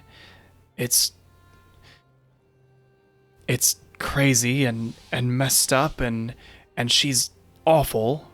Truly, truly awful. But her decision to hate me and to conspire against me was only natural. It was him that I feel tricked by. He had the power. He had the power to ensure peace. He had the power to make a world that could be big enough for all of us. He still does. And he threw that chance away. And he brought me down with it. So it's not Lutheria that I carry anger for, it's him. Though I loved him, I hate him more. When you first spoke to us, you implored us to avenge you. You wish for his death. I believe he cannot be left alive. He has squandered millennia of time in his xenophobic tyranny. He will not relent power. He builds it every day. I see no redemption for him.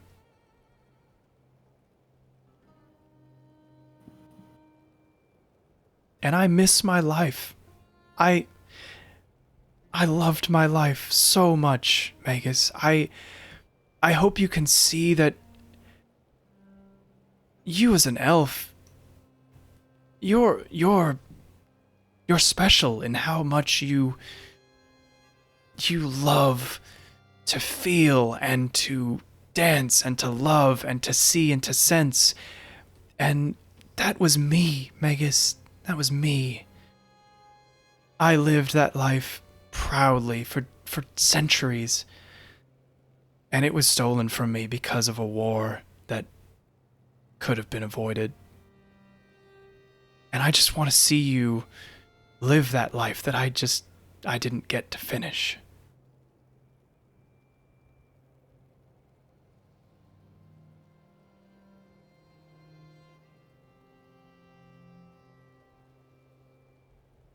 I look over to Theo.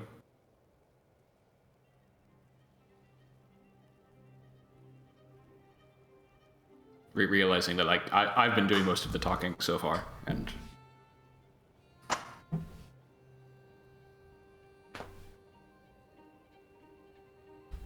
Who is my father? DM does not have a name for him. Ah. But I'll get it. I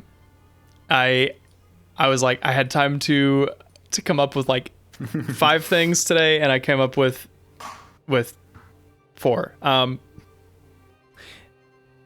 He was a bit like you, Theo. He was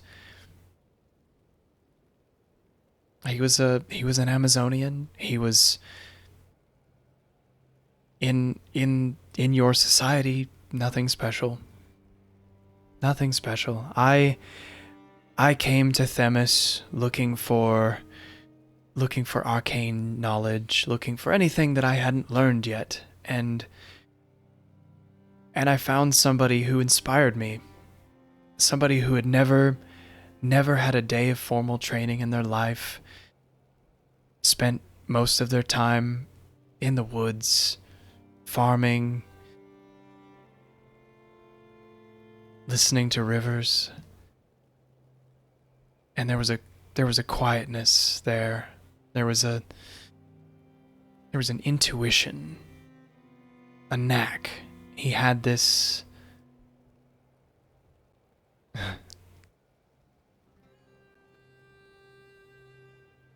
he was so special. I feel like we hardly spoke. We hardly spoke to each other, and we fell deeply in love. And when I had your mother, or your mother, I knew she needed to be with her people, but when I came back, I couldn't find him. I never knew what happened to him. To be honest, I never got his name. But I never asked, and he never asked mine. It was special.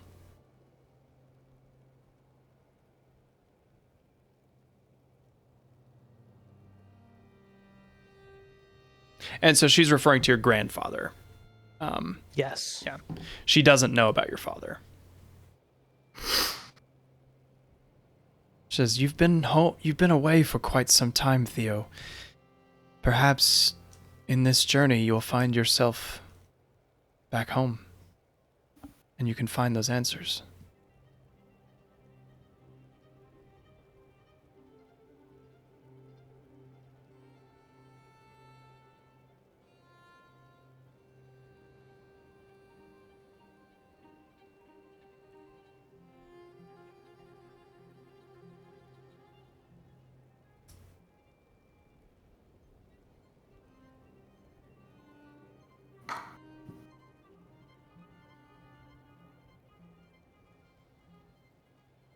You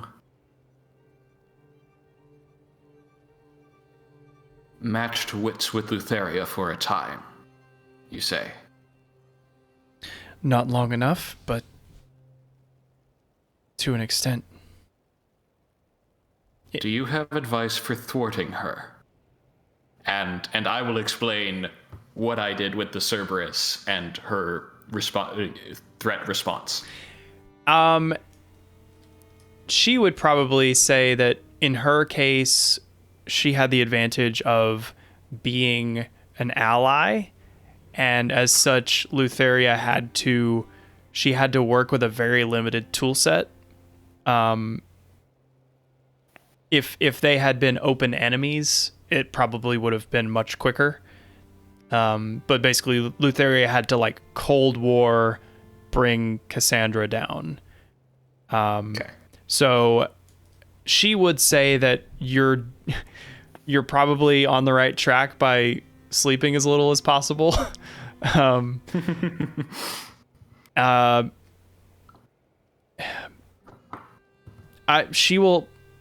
will have to think about it, but she will also meditate on it. And like, this will probably be one of the very few times where you will be able to speak to her in this sort of like fully manifested form, because Damon is like channeling this. But you will be able to like get advice from her in a limited fashion going forward. So yeah, I will think about that. Okay. And then I think my last question would be how much she knows about Lutheria, particularly in regard to why she would want Falbin dead, but still resurrect him that one time. Like, if she would have any insight into what's going on there. Right. I think she is probably just as befuddled about it as you guys are. This is not something she's ever seen her do, which makes it maybe more concerning, the fact that it's such a unique approach. She would advise to find out as much as you can about it, but to just really pay attention to how Lutheria has spoken to Falbin or about Falbin, and just try to see what could be some like motivators in that. Okay. Oh, last question. Yeah, it's all right. How bad would it be if Lutheria, as the goddess of death, were destroyed? She doesn't have an answer for that. That's I mean,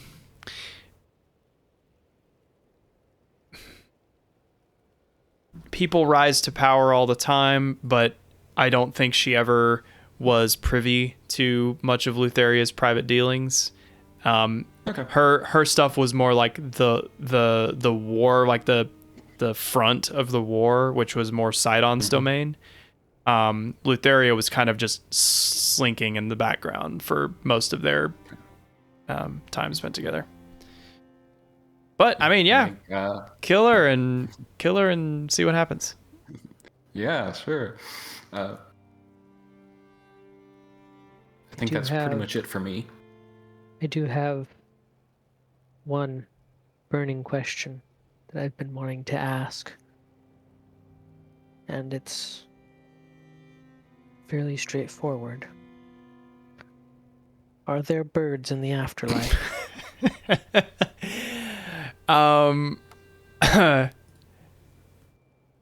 She says, I haven't seen one yet. God. I have to live a lot longer than I needed to. Cool. She says, I don't have much time. I can feel myself losing.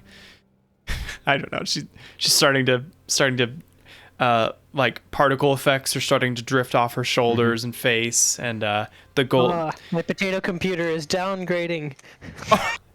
Yeah. She's disabled ray tracing, anti-aliasing. Yeah. But she says, I know it's a lot, and I know it's going to take time, but I love you boys, and I really want you to live and to thrive and to excel and to just live your lives, and I'm going to give you the best chance I can at that. Oh, I am going to be awesome. And I am going to kill the Titans. And I'm going to do both at the same time. Oh, if we didn't have 30 more minutes, I would call the session right there. That's really good. She gives a big old toothy smile and just like bursts into like a shower of golden sparks that drift off into the gray, windy sky. And Damon goes, which you know to be nice lady. Again with the long speeches. Yeah, I'm drinking water over here. No. Oh yeah. Yeah. What can you say? He's a chatterbox. Yeah. Sometimes he just needs to, downgrade his. Gets a little loud sometimes. A little sassy. Cool. So your grandmother Cassandra has dissipated into the sky, and the amulet drifts back into their separate pieces into your hands, and they feel warm, feels warm.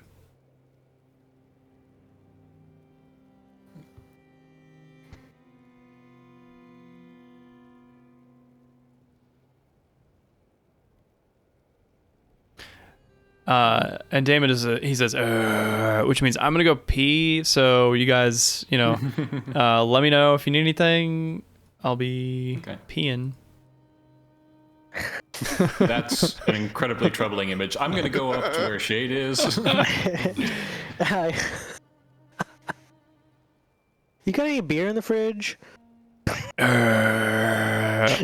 Which means I got Yingling.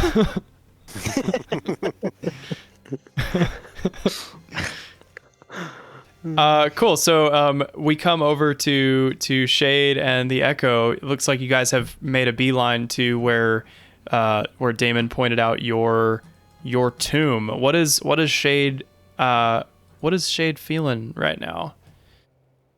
I guess it kind of depends on what does he see for the tomb? Like, what is it actually? Okay, so I don't know if you can see just to the left of that, area 7, where I'll read a description, but it simply would look like that with pillars on the outside and then a like marble edifice into the stone wall.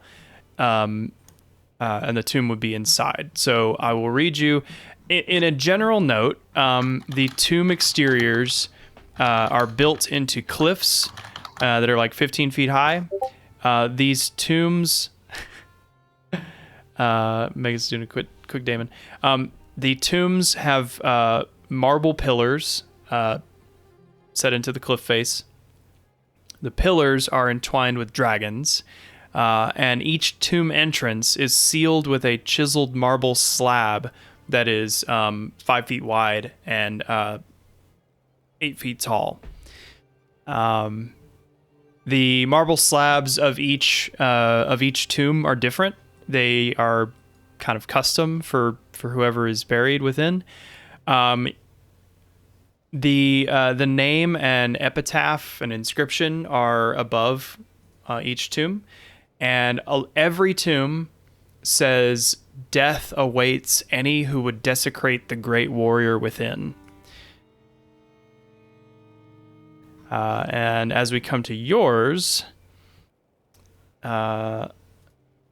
should I wait for Megas to get back? Would probably appreciate that. Yeah, I mean, I know he can listen to it, but Kyra offers to do a quick rock paper scissors with you, Shade. Actually, /R 1d3. Wait, so 1d3 rock is 1, paper's 2, scissors is 3. So we'll just do a /R space 1d3. 1d3. Public roll. Whoa. So paper for me, rock for you. Kyra wins. covers your hand. She takes like 2 hands to cover your hand.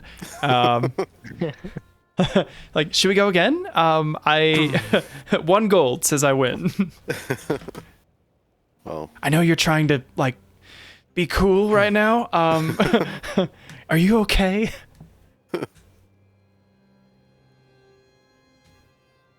Yeah. So, I mean, aside from the rock, paper, scissors with Kyra. Yeah. Yeah. Well, Shade would more or less have just been kind of standing out in front of the tomb, kind of side by side with his echo, just kind of staring at the epitaph and kind of the setup and stuff. Just that's kind of the scene. Yeah. He's just kind of just standing there staring at it. They're kind of mirrored in their stance. I actually have a question about the echo. Does Shade ever like... Because the echo, it does what you ask it to do. You control it. Does Shade ever look at it and kind of like wish there was something deeper there? Like, it's because it's basically your form, but it's just a reflection. It's just an echo of you. Does Shade ever like wish that, I don't know, that there was something more? No. Honestly, he wouldn't really have thought much of it. Like, once he like felt that ability to kind of manifest it, he's kind of looked at it as a tool in the toolbox. Right. Okay.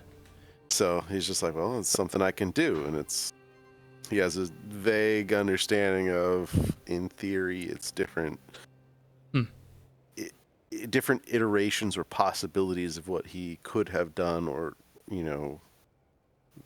myriads of alternate options. Right. Like what could have happened if things were different in some way or form or fashion. Yeah. Okay, that's interesting. I was curious about that. Let's see. Oh, okay. Megs is here. So, you approach. Oh yeah, I'm sorry. I didn't mean for you guys to wait for me. Oh, that's okay. That was a good question I need to ask. So you guys approach the tomb of Lucos Pelagon, Oathsworn of Riserand. And beneath it, it says, "Death awaits all who would desecrate the what does it say exactly? Hold on. Run, bitch, run. Death awaits any who would desecrate the great warrior within. But actually, it says that. So on the outside, around the door, around the marble slab that would form the door of this tomb, there are murals, and these murals are chiseled into the wall with expert detail. This is the most tedious and lifelike mural work that you've ever seen. It is painted, though some of the paint is worn and dried. But the murals on your tomb's entrance tell the story of a young man traversing the islands and waters of Thelia. The man, however, is absent from the final panel. This final frame shows the silhouette of a grieving woman looking away across a stormy sea from a palace balcony. Shade, as detailed as this mural is, it's clearly just the work of a skilled craftsman. But as you look on it, in your mind's eye, you feel this mural of this silhouette of a woman gazing across the sea. You feel it deepen and become more realistic until the depicted horizon feels miles away and not right in front of you. You see the waves crashing, kicked up by strong winds, which carry along vast thunderheads. You can feel the salt breeze at your face. Suddenly, your gaze snaps back to the silhouette of the woman, and her stoic pose has changed. And actually, let me show you the mural that you guys are looking at really quick.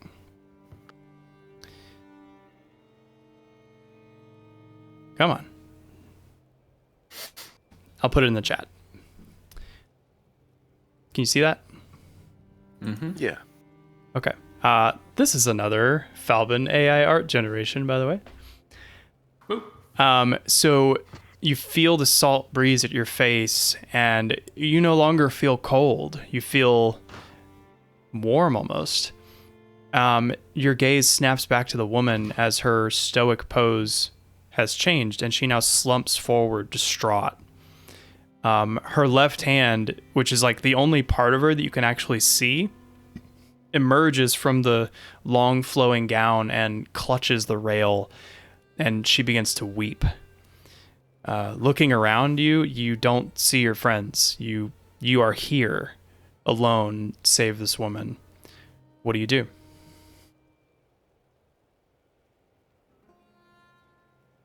Jade would feel drawn to her. I'm not entirely sure why, but he would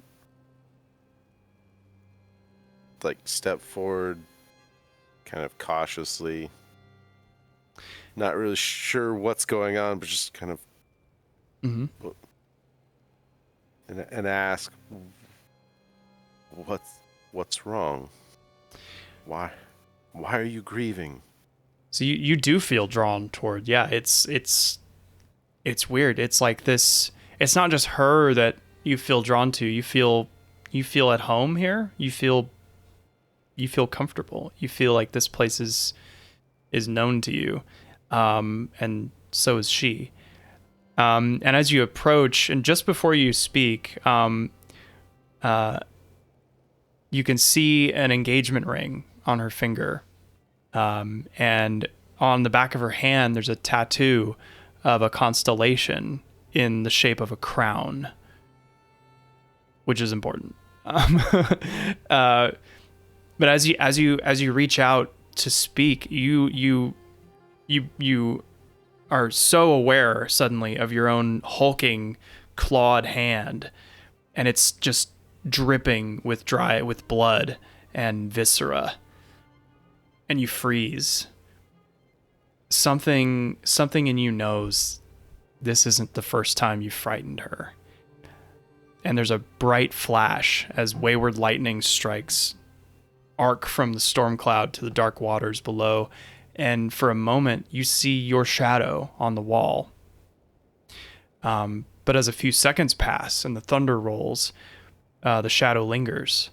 But this shadow's silhouette couldn't be more different than your own. And like the mural, you see your shadow deepen in complexity until soon you look upon a fully realized form. What do you see? See a man, at this point, probably even his late 30s, early 40s. He's got dark, well, I guess his hair is black. He's got a black goatee. But the most noticeable difference is he's fully 2 feet shorter than Shade. Mm-hmm. He's built almost like a dwarf. Yeah. He is just a brick of muscle. Like It's the like type of cartoon person, Wolverine style kind of build. kind of almost. But it's you can tell he's not just a bodybuilder. Yeah. Like this is muscle that has a purpose and a deadliness to it. He has, I don't think I actually wrote that part down. But you have black eyes. And, actually, I think, did I? Yeah, black. Yeah, black eyes, and kind of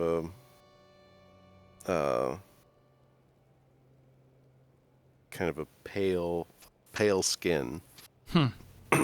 Obviously from some northern, somewhere lived in a cold climate. Yeah. And that's what I would see. I mean, as far as what he'd be adorned in, he would depend, I guess. If he's outfitted as he was as a Dragonlord, he would be in shining silver armor. Yeah. Looks like it was could have been looks like it is literally scales from a dragon. Yeah. Because it is. Because it is. But yeah, that's I love this. The also the interesting thing, the one thing that is unchanged from this image is the glaive. He carries the same glaive. And what does Shade realize anything in this moment? Shade would recognize this as Lukos. Mm-hmm.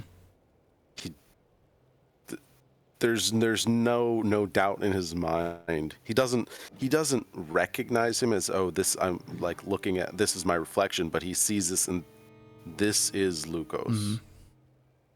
He knows that unequivocally. Yep. And as you yeah, go ahead.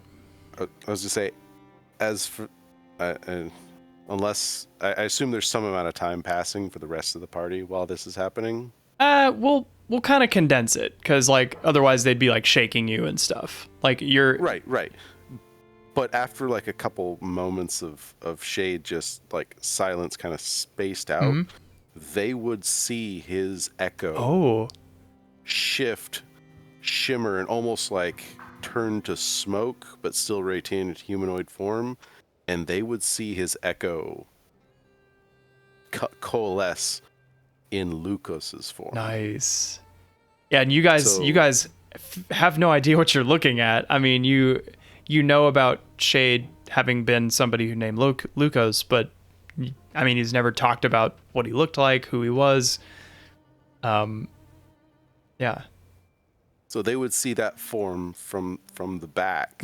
Suddenly, like the echo would shrink by 2 feet, be effectively the same like width and musculature, but they'd see the armor shift and change, the glaive remain unchanged.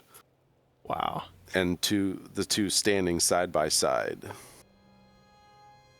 as you guys just like look at this mural intently.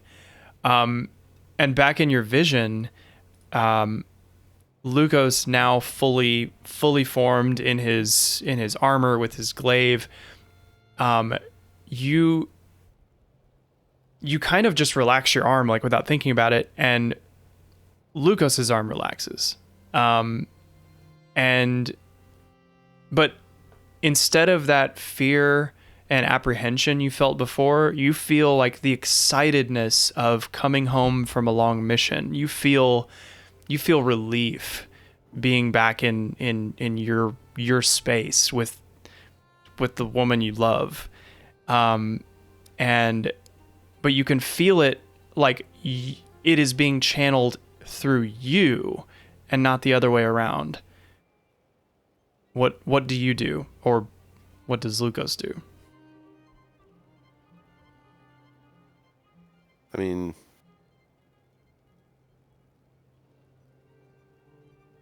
I guess are we still in the perspective of standing behind the? You guys are both behind her, and she is crying. But at this point, you feel like you are in control in some way of this aspect of yourself that is different. Jade would, especially the bloody, clawed hand image in it, still kind of raw in his mind.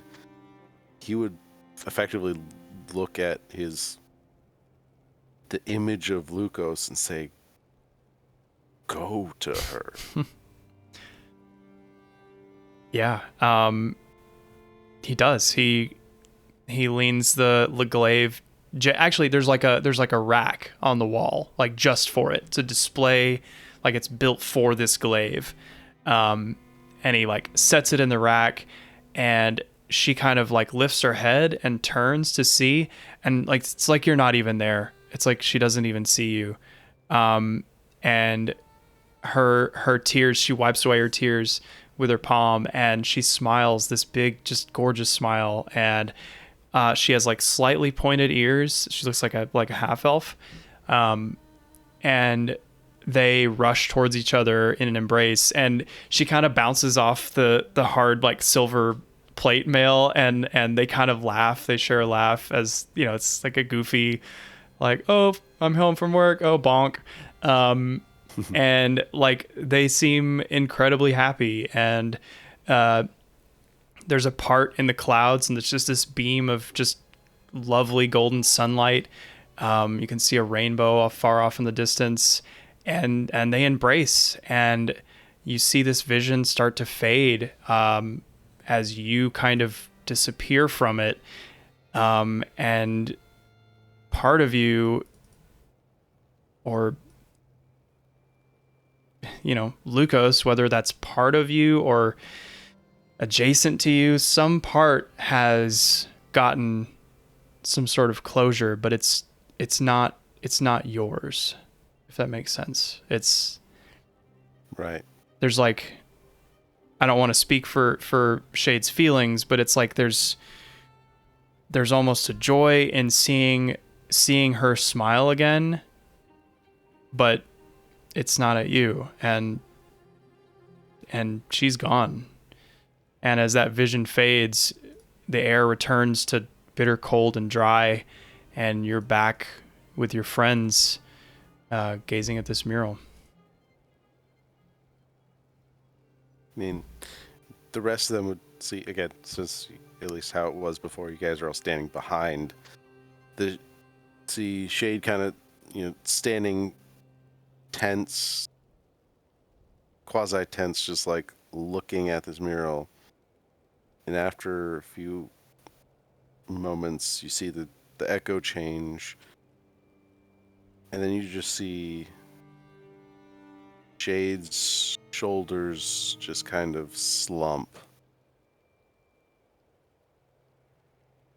And you see the echo start to fuzz again and stretch back into its mirror of Shade. and he would just kind of plod forward and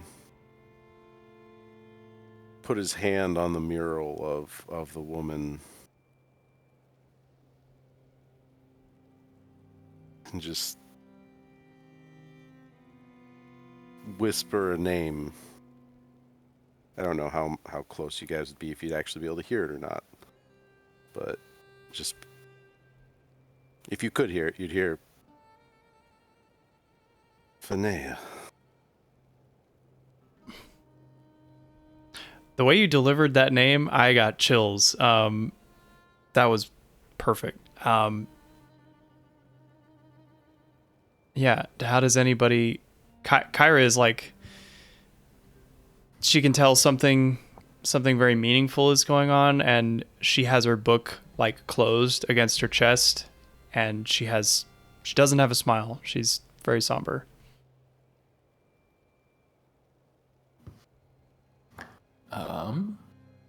Let's see. Go support your friend emotionally, you guys. We don't know anything of what just transpired. No, I know.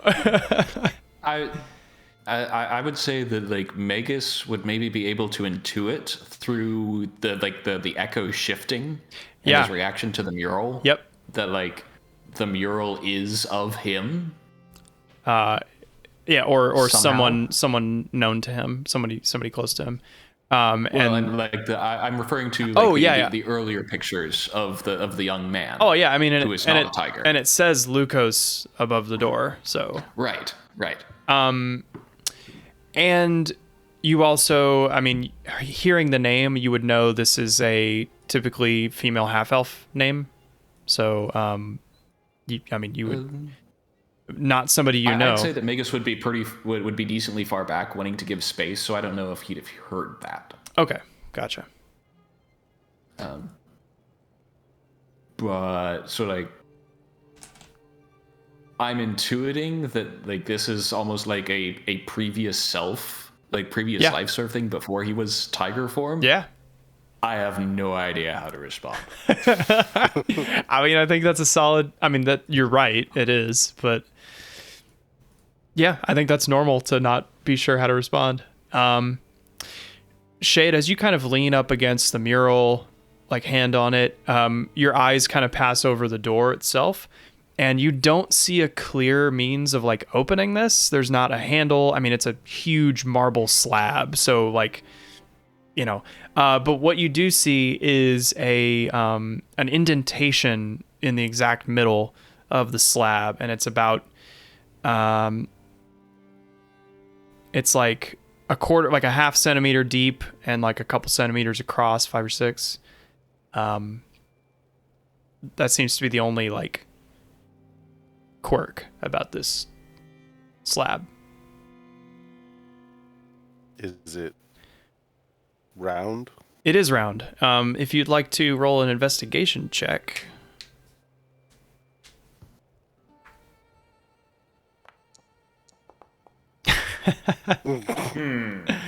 It's actually a triangle. I don't know why I said it was round. I mean, we're literally almost done with the session. You haven't used your inspiration. Yeah. I think I will use one of those. You get one free.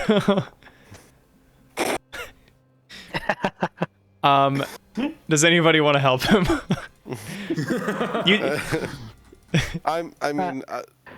Looking at it, like if it's a round indentation, I'm gonna try putting the Dragonlord coin in it. Cool. Yeah.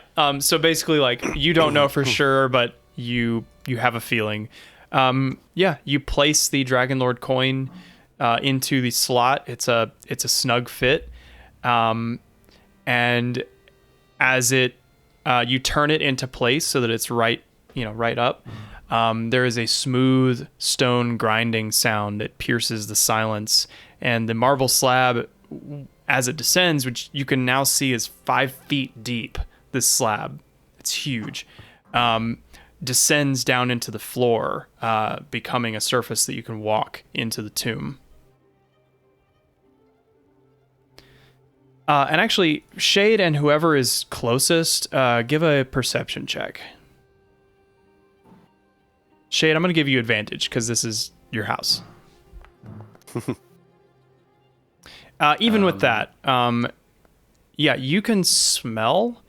You kind of think you know what it's going to smell like, but it doesn't. It's not this musty, ancient quality that you would expect from a 500-year-old tomb. It smells the same as the air out here. And actually, with that second roll, you look down at the ground, and there's a bit of like snow, like wind-blown snow just inside the threshold already. And you can see footprints.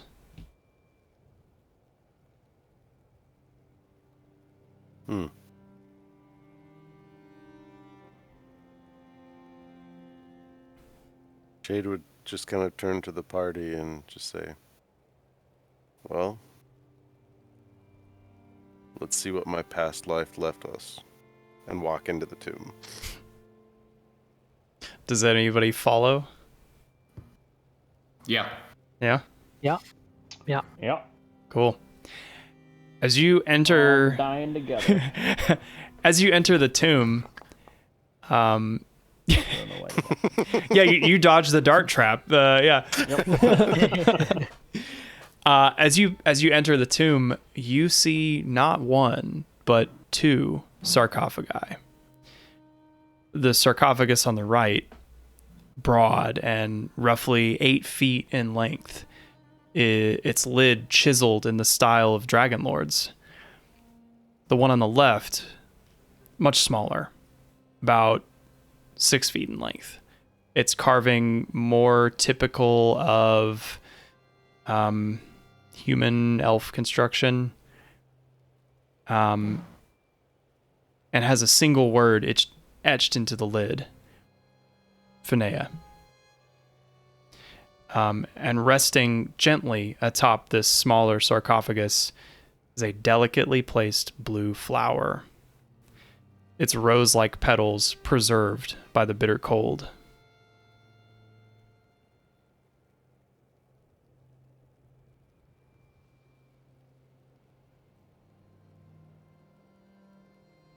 Shade would effectively...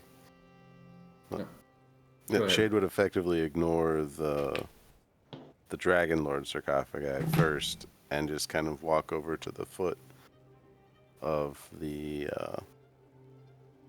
other one. Yeah. I just kind of stand there for a few moments, just looking at it. It's a lot to learn about someone that you cared about and then suddenly be confronted with their remains. What was Megas doing? Did I notice the footprints? Did you roll perception? I did not yet. Go ahead and do that. Actually, anybody entering the tomb can roll perception. So that would be, I think, Falvin and Theo as well. Falvin and Theo, yeah, you guys see the footprints. Wait, were you asking if you saw the footprints, Megas? Yes. Okay, so no, you didn't. So you just followed Shade inside. But Falvin and Theo, you guys look down and you see this set of footprints. It's only like in the first couple feet of the threshold, like where wind has blown snow inside.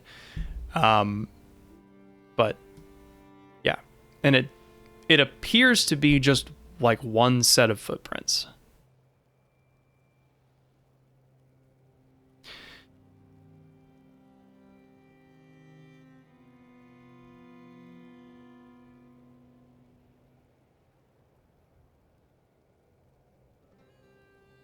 Do they? I mean, is there anything more about the footprints and like? The implication. Cool. People have been here before us. Are they like human footprints or bovine hoof prints? If you want to roll or an dragon investigation, footprints? roll an investigation check.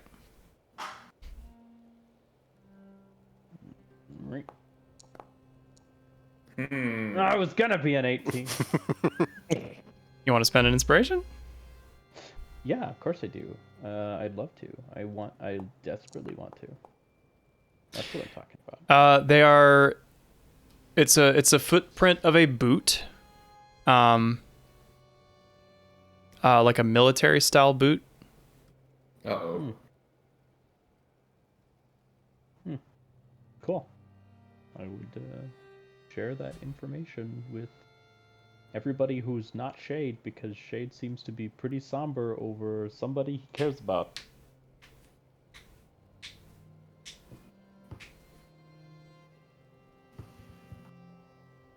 I cast Mage Armor on myself. Okay. Cool. Yeah, the magic missile trap bounces right off of you.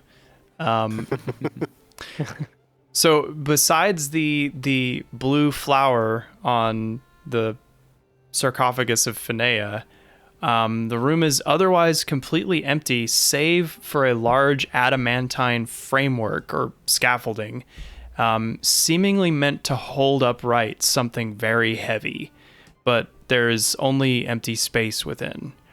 Theo, can I get an intelligence check from you?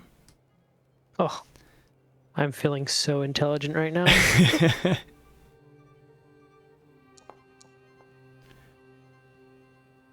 Yeah, you recognize this adamantine frame scaffolding lift thing as fairly similar to something, or to the thing that Volcan constructed in his workshop to hold upright the Keladone automaton.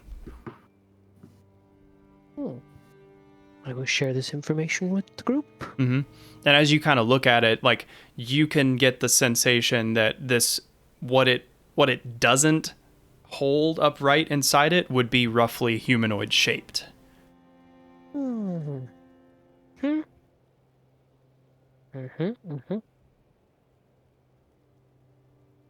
We may have company. But yeah, other than that, the tomb is totally empty.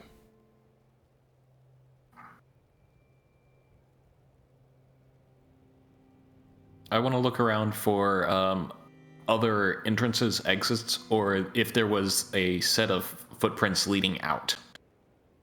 Okay, so Falbin's check earlier, you saw the single set of footprints by the door. They led both in and out.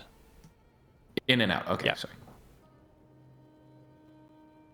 Jade, after kind of paying his respects for a moment, would investigate the flower a little bit to see if he can figure out how old that flower is. Yeah. Go ahead and roll a nature check really quick. I'll give you have a feeling about this flower. Give me a roll it at advantage.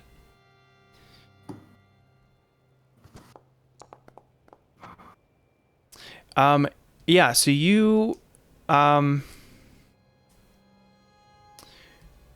seen these before. You don't know where, but you have seen these before. And actually, I don't think anybody else in this room has seen this flower. It's called a fulgurose, and it's an extremely rare blue rose that only grows in soil enriched with the nutrients left by lightning strikes.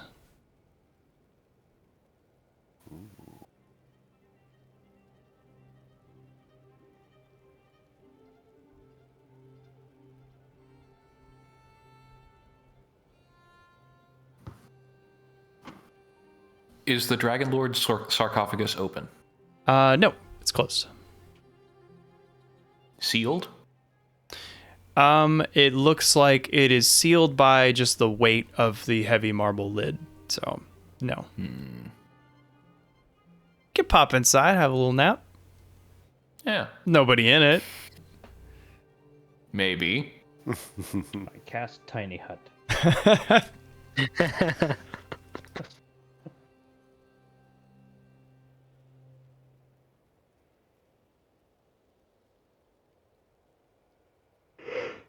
Okay, well, before we wrap... Sorry, I'm just Oh, yeah, go ahead, Shade.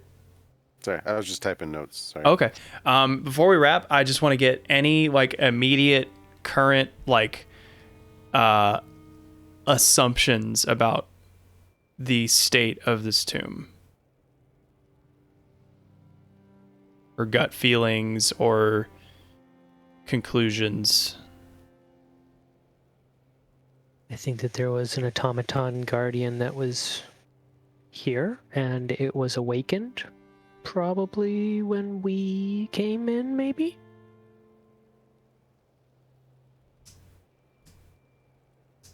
I mean,